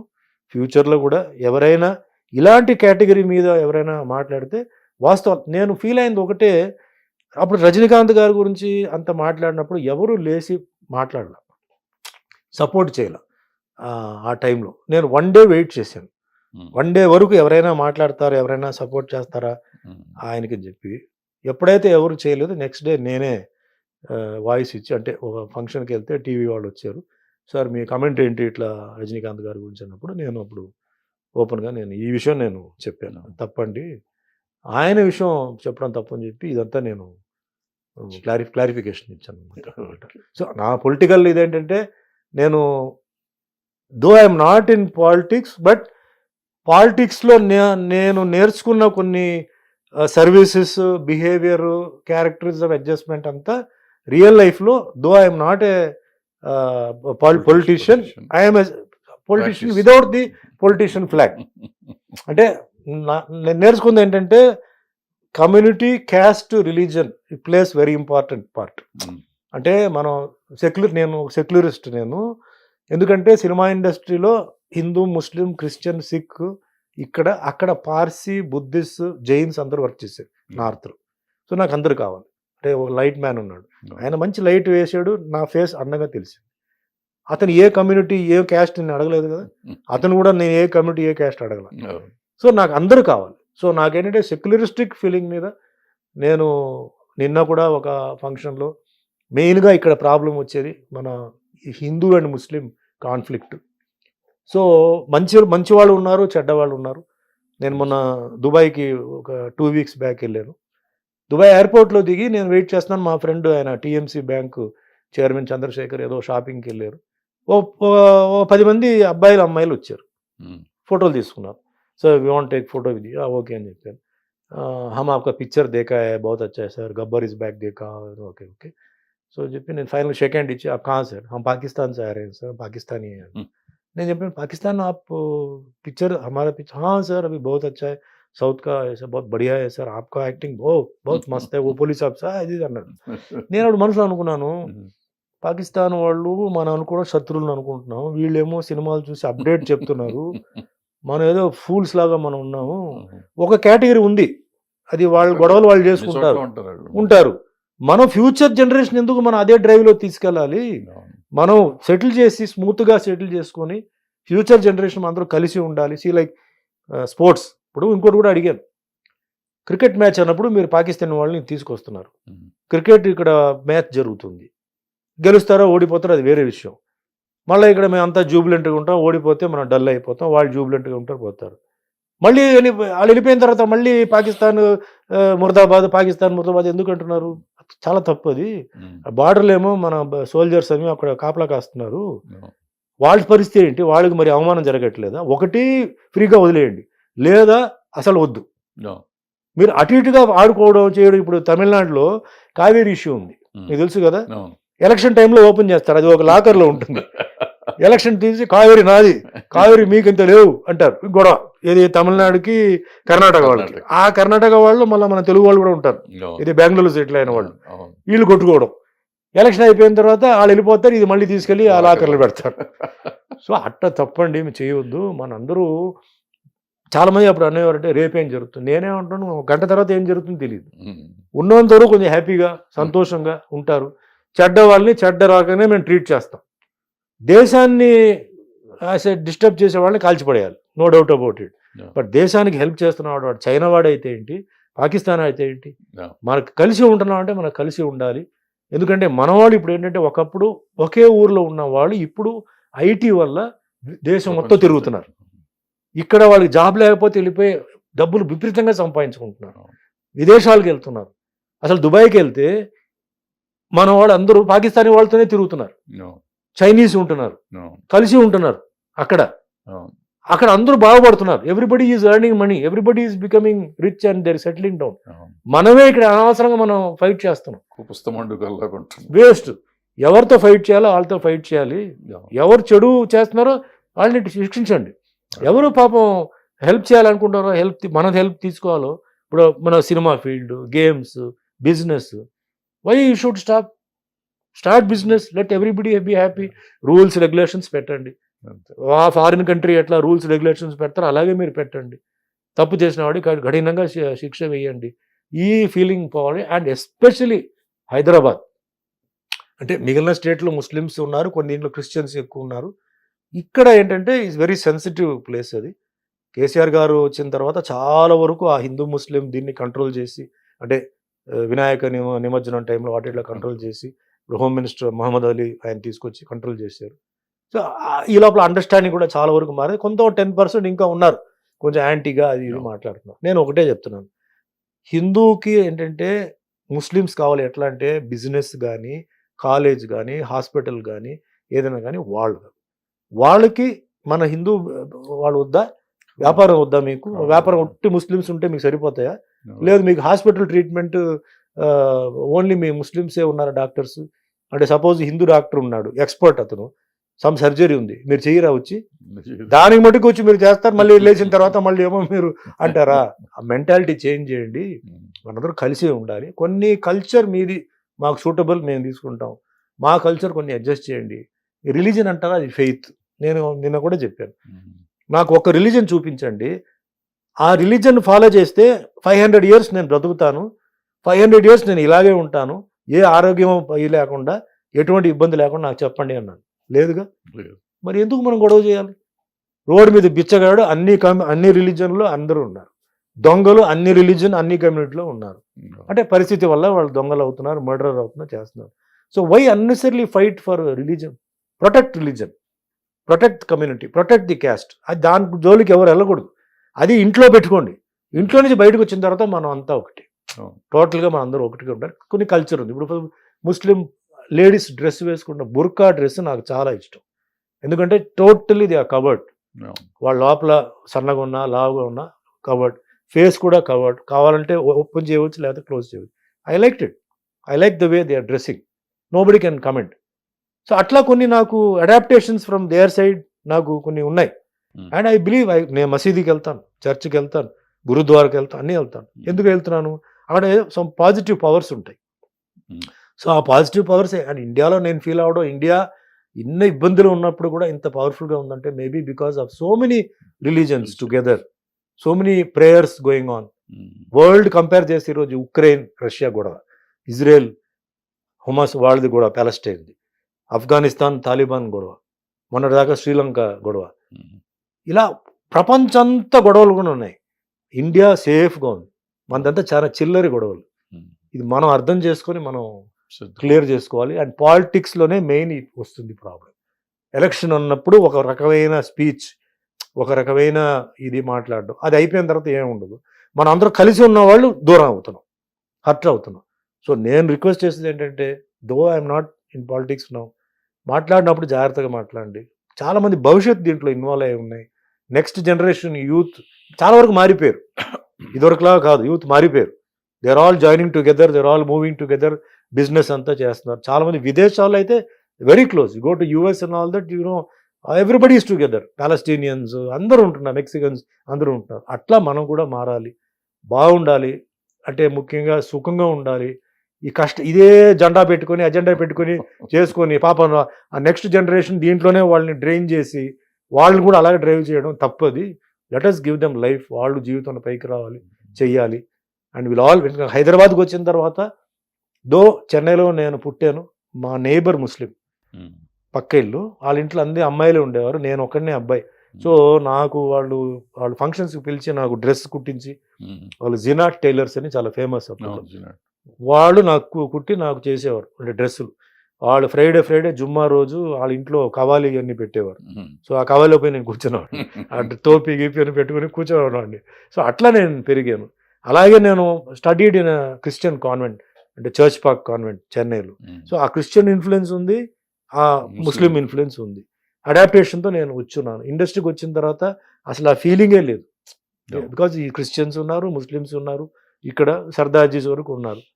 సో నాకేంటంటే ఆ సెక్యులర్ ఫీలింగ్తోనే నేను అందరితో కలవడం కానీ, మూవ్ చేయడం కానీ, మాట్లాడడం కానీ ఉంటుంది. And I want all this thing to change slowly. Peace should come. Party గురించి let us talk only about development of the state, దాని గురించి మనం మాట్లాడాలి. కానీ రిలీజన్ని తీసుకొచ్చేసి, క్యాస్ట్ని తీసుకొచ్చేసి అడ్డంగా పెట్టి అసలు మెయిన్ పాయింట్ని మనం మిస్ అవుతున్నాం. క్యాస్ట్ కమ్యూనిటీ విల్ రిమైన్, అది పోదు. అవును. 100 కాదు 1000 years it will remain. What మనం ఏం మాట్లాడాలంటే డెవలప్మెంట్ గురించి మనం మాట్లాడాలి. ఏం చేయాలి, ముందు ఏం చేయాలి, ఏం డ్యామేజ్ జరిగింది, దాన్ని ఏం చేయాలని దీని గురించి ఫోకస్ చేయాలి. కానీ ఆడ వెళ్ళిపోయే క్యాస్ట్ గురించి, గుడి గురించి, మసీది గురించి, చర్చ్ గురించి మాట్లాడడం కాదు. Who is developing the state, state or country. 1. Number 2, నేను తర్వాత కూడా చెప్పాను, విలేజెస్లో చాలా మంది ఉన్నారు. సాయంత్రం 5 గంటలకి మీరు చూసారంటే టీ షాప్ దగ్గర ఒక బ్యాచ్ ఉంటుంది. అంటే ఈ లూజ్ పైజామా వేసుకొని పైన కబ్బా వేసుకొని సీఎంని మనం ఎవరిని సీఎం పెడదామని ఓ డిస్కషన్ పెడతాం. చాయ్ పక్కన పెట్టుకొని వాడిని పెడదామా వీడిని పెడదాం, ఆడికి వయసు అయిపోయిందిలే, నెక్స్ట్ వీడిని పెట్టుకుంటే బెటర్. వీళ్ళు నేను అన్నాను, ముందు మీ దీంట్లో కార్పొరేటర్ని మీరు సెలెక్ట్ చేయండి, సర్పంచ్ సెలెక్ట్ చేయండి, వాడే మీకు సీఎం. మీకు అర్ధరాత్రి మీ ఊర్లో వరదలు వచ్చినా లేదు, మీకు ఏదైనా జరిగినా హాస్పిటల్కి పోలీస్ స్టేషన్కి వెళ్ళేది ఎవరు?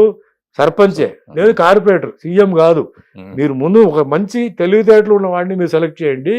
ఆడు హిందువో ముస్లిమో క్రిస్టియనో, కొంచెం చదువు ఉన్నవాడు చదువు లేనివాడు ఎక్స్పీరియన్స్ ఉంటే చాలు, వాడిని సెలెక్ట్ చేయండి. వాళ్ళు ఎమ్మెల్యేని సెలెక్ట్ చేస్తారు, ఎమ్మెల్యే ఎంపీని సెలెక్ట్ చేస్తారు, ఎంపీ సీఎంని సెలెక్ట్ చేస్తారు. మీకు ఎందుకు ఆ బాధ? మీరు ఇదే చేస్తే తప్పు. సీఎంని ఎవరిని చెప్పి ఇక్కడే వదిలేస్తారు డీల్. ఇక్కడ ఎవడో వస్తాడు, ఆడు సీఎం దగ్గర కూడా తీసుకెళ్ళడు, మీరు ఇక్కడే ఉంటారు. సో ఫ్యూచర్లో అయినా మీరు కొంచెం తెలివితేటలతో మీకు అందుబాటులో, మీకు వెళ్ళి తలుపు కడితే తెరిచేవాడు, మీ కష్టాలని సాల్వ్ చేసే సర్పంచ్ నుంచి మొదలు పెడదాం. మేల్ ఉండొచ్చు, ఫీమేల్ ఉండొచ్చు. చదువు లేకపోయినా ఎక్స్పీరియన్స్ ఉంది. ఎక్స్పీరియన్స్ కూడా పాలిటిక్స్లో అది ఇంపార్టెంట్, చదువే ఇంపార్టెంట్ కాదు. కానీ తెలివితేటలు రాత్రి పగలు పనిచేసే మళ్ళీ అక్కడి నుంచి మీరు మొదలు పెట్టండి. మీకు పార్టీతో మీకు సంబంధం లేదు, వాళ్ళు ఏ పార్టీ వెళ్తారో ఆ పార్టీకి మీరు జై కొట్టండి. వాళ్ళ పార్టీ మారినా మీరు కూడా మారండి, మీ భవిష్యత్తు చూసుకోండి, ఏదైతే మీకు అవసరాలు ఉన్నాయో అది మీరు చూసుకోండి అని చెప్పి ఈ మధ్య ఆ క్యాన్వాసింగ్ చేస్తున్నాను. వెరీ గుడ్, అది వెరీ గుడ్, థ్యాంక్ యూ.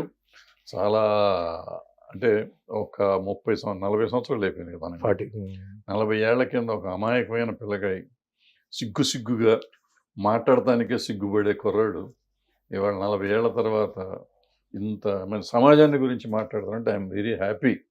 ఎందుకంటే మనకున్న అనుబంధానికి నువ్వు ఇంత డెవలప్ అయిపోయావు నాకు తెలియదు. అంటే మనం కలుస్తున్నాం కానీ ఎప్పుడు ఇంత మాట్లాడడం ఎప్పుడు మాట్లాడుకోలేదు. ఏదో ఎట్ట ఉన్నావు మీరు పిల్లలు ఎట్ట ఉన్నారు అక్కడే, కానీ తర్వాత మాట్లాడదు. I'm very happy.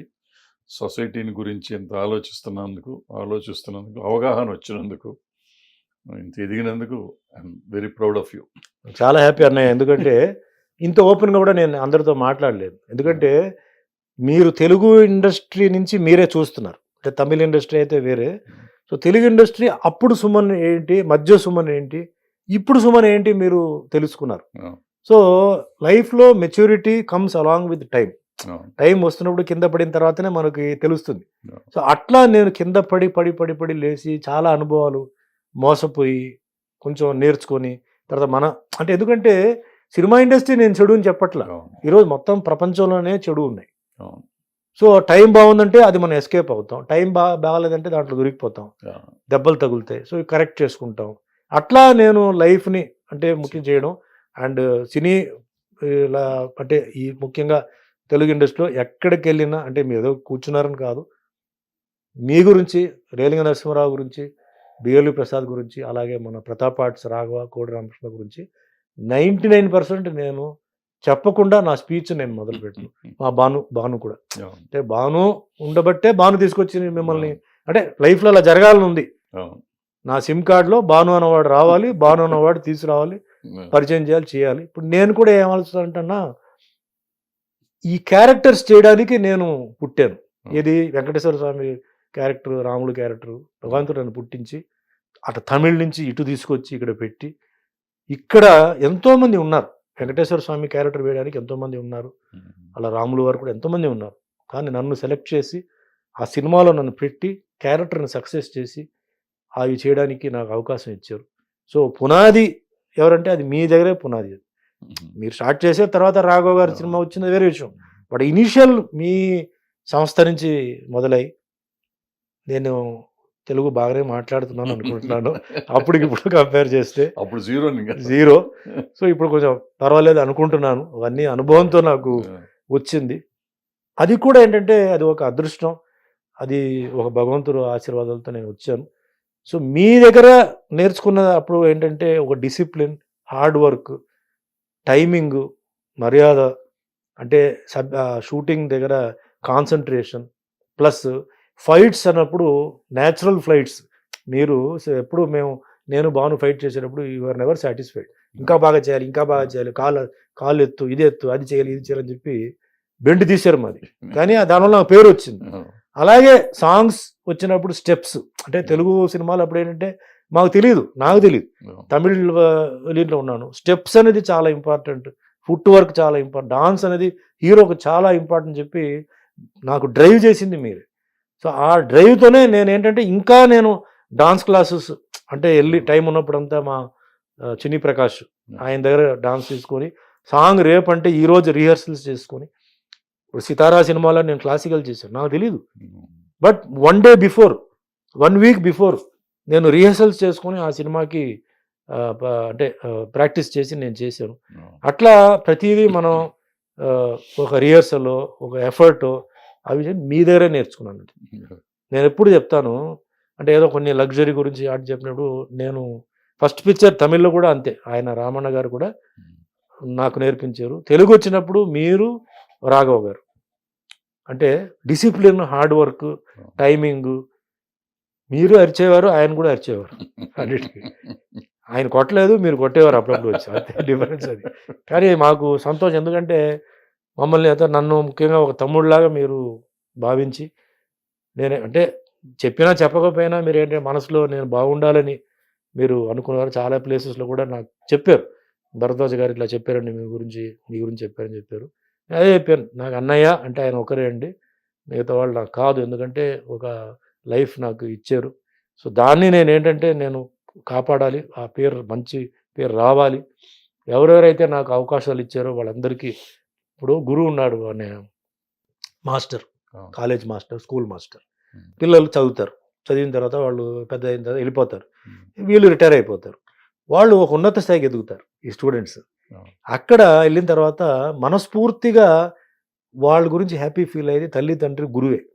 అంటే నా దగ్గర నేర్చుకున్నాడే, నేను నేర్పించిన వాడికి ఈరోజు వాడు ఆ స్థాయికి వెళ్ళాడని ఎటువంటిది ఆశించకుండా అంటే హ్యాపీగా ఫీల్ అయ్యేది వీళ్ళు ముగ్గురే. మిగతా వాళ్ళందరికీ ఈర్ష ఉంటుంది, ఏంటి మనల్ని కూడా ఓవర్టేక్ చేసి వెళ్ళిపోయాడా, వాడంతా సంపాదిస్తున్నాడా, వాడికి అంత పేరు వచ్చిందా, ఏది ఫీలింగ్ లేకుండా ఫీల్ అయ్యేది ఎవరంటే హ్యాపీగా తల్లిదండ్రులు, గురువే. సో నాకు తెలుగులో నా గురుగారు మీరు. సో మీ ఆశీర్వాదాలతో ఇంకా అంటే వేరే భాషల్లో కూడా ఉన్నారు, బట్ మీ ఆశీర్వాదాలతో ఇంకా నాకు ఏంటంటే మంచి మంచి సినిమాలు, ఈ ఇండస్ట్రీ విసుకొచ్చి అలా కాకుండా నేను హ్యాపీగా ఈ ఇండస్ట్రీలో కంటిన్యూ అవ్వాలి, చేయాలి. ఇంకా వేరే రోల్స్ అంటే నెగిటివ్ చేశాను చెప్పాను కదా, comedy, tragedy, variety roles, devotional, historical, అది ఇది చేస్తూ ఈ ఇండస్ట్రీ ఎందుకో నాకు తెలియదు, భగవంతుడు ఎందుకు నన్ను ఇండస్ట్రీలో తీసుకొచ్చి పడేశారని తెలియదు. There is a reason, till the end I can never say. చాలామంది ఏమంటారంటే ఆయన ఓడిపోయాడు అంటారు, తప్పండి. చనిపోయే వరకు మనం ఓడిపోయామని చెప్పడానికి లేదు, ఎందుకంటే లాస్ట్ స్టేజ్లో కూడా ఒక ట్విస్ట్. అంటే ఉదాహరణకి మన రోషయ్య గారు, కొంజేటి రోషయ్య గారు లాస్ట్ స్టేజ్లో 2 రాష్ట్రాలకి ఆయన గవర్నర్, లాస్ట్ స్టేజ్లో ఆయన సీఎం అయ్యారు. సో కొందరి జీవితంలో లాస్ట్లో రాసి ఉంది, తెలియదు. కొందరికి మధ్యలో, కొందరికి బిగినింగ్లో హ్యాపీ, లాస్ట్లో సఫరింగ్. కొందరికి బిగినింగ్లో సఫరింగ్, లాస్ట్లో హ్యాపీనెస్. సో తెలియదు. సో ఆ లాస్ట్ స్టేజ్ వరకు మాకేంటంటే ఈ సినిమా ఇండస్ట్రీలో ఉంటూ కంటిన్యూ అవుతూ ఎన్నో మంచి మంచి సినిమాలు చేస్తూ నెక్స్ట్ జనరేషన్ లక్కీగా నేను ఇప్పుడు 3rd జనరేషన్తో చేస్తున్నాను. అంటే పెద్దవాళ్ళు వాళ్ళ మనవాడితో కూడా నేను చేస్తున్నాను. సో ఆ విధంగా నేను I'm very కంటెంటెడ్, very very happy. So అలాగే మీకు కూడా మంచి ఆయుష్, మీ హెల్త్ అన్నీ బాగుండాలి. మీరు ఇంకా ఎంతోమందికి నాకు ఎలా చేశారో మీరు ఇంకా ఎంతోమందికి మీరు అలాగే మీ ఆశీర్వాదాలు ఉండాలి. మీరు చేస్తారు, తప్పకుండా చేయాలని ఆశిస్తూ ఈరోజు ఇది ఒక వండర్ఫుల్ ఇంటర్వ్యూ. చాలా లేట్ చేశాను కొన్ని కారణాల వల్ల, I could not help it. ఎందుకంటే అట్ లెంత్ 1 అవర్గా వచ్చి పరిగెత్తి వెళ్ళిపోకుండా అట్ లెంత్తో నేను చేయాలనుకున్నాను. But I was very much waiting ఈ ఇంటర్వ్యూ, బికాస్ నన్ను తెలుగు ఫీల్డ్లో మొదటి నుంచి చూసిన మనిషి మీరు. సో ఇది అబద్ధాలు ఏమి లేవు ఇక్కడ. నేను చెప్పిందని అబద్ధాలతో మీరు పట్టుకుంటారే, అబద్ధం చెప్తాను మీరు పట్టుకుంటారు. సో చెప్పిందన్నీ నిజాలు, జరిగిందన్నీ మీకు తెలుసు. చాలా విషయాలు మనం డిస్కస్ చేయాలి, ఎందుకంటే అవన్నీ తవ్వుతూ మాట్లాడడం, ఒక్కొక్కరి పేరు తీసుకురావడం వేస్ట్. ఫ్యాక్ట్స్ మీకు తెలుసు. సుమన్ అన్నవాడు తప్పు చేశాడా, తప్పు చేయలేదా, సుమన్ అన్నవాడికి ఆ ఏ డేట్లో వాళ్ళు కేసులు పెట్టారు, ఆ డేట్లో సుమన్ ఎక్కడ ఉన్నాడు మీకు తెలుసు, మీరు చూశారు కూడా. నా మీద ఫ్యాబ్రికేట్ చేసిన మ్యాటర్ ఛార్జ్ షీట్ మీరు చూశారు. సో ఏది నిజం ఏది అబద్ధం మీకు తెలుసు. సో లైఫ్లో అలా జరగాలని ఉంది, జరిగింది. But I have come out again and అలాగే నేను కంటిన్యూ చేయాలి. So thank you very very much ఈ ఇంటర్వ్యూ ఇచ్చినందుకు. ఐ హోప్ దిస్ ఇంటర్వ్యూ ఇది చాలా మందికి ఈ ఇంటర్వ్యూ హెల్ప్ అవ్వాలి. లైఫ్లో చాలా మంది డిప్రెస్ అయిపోతున్నారు, ఒక సినిమా ఆడకపోతే డిప్రెస్ అయిపోతున్నారు. సో నా లైఫ్ చూడండి, నేర్చుకోండి, కంటిన్యూ చేయండి, ఫైట్ చేయండి. సో వాళ్ళందరికీ ఇంటర్వ్యూ హెల్ప్ అవ్వాలి. ముఖ్యంగా సినిమా ఇండస్ట్రీలో ఏంటంటే వాళ్ళందరికీ వెంటనే నెంబర్ 1 అయిపోవాలి, వెంటనే ₹1 కోటి వచ్చేయాలి అనుకుంటున్నారు. రావచ్చు, రాలేని పరిస్థితిలో ట్రై చేయండి. అసలు మీరు నిరాశపడవద్దు, ట్రై చేయండి, ఎఫర్ట్ చేయండి, వస్తుంది. ఎప్పుడు రావాలో అప్పుడు వస్తుంది అని ఈ ఇంటర్వ్యూలో తెలిసి అన్ని ప్రొడ్యూసర్స్, డైరెక్టర్స్కి, టెక్నీషియన్స్కి, మా కో ఆర్టిస్ట్ అందరికీ పేరు పేరు ధన్యవాదాలు. ఎందుకంటే నాకు సపోర్ట్ ఇచ్చిన అందరికీ ధన్యవాదాలు చెప్తూ once again all the best, good luck. Thank you. సమస్య లేని ఇల్లు ఉండదు, పరిష్కారం లేని సమస్య ఉండదు. బంధాలు గొప్పవి, బాధలు చిన్నవి. మీ సమస్యని మేము పరిష్కరిస్తాం. రండి, మాట్లాడుకుందాం.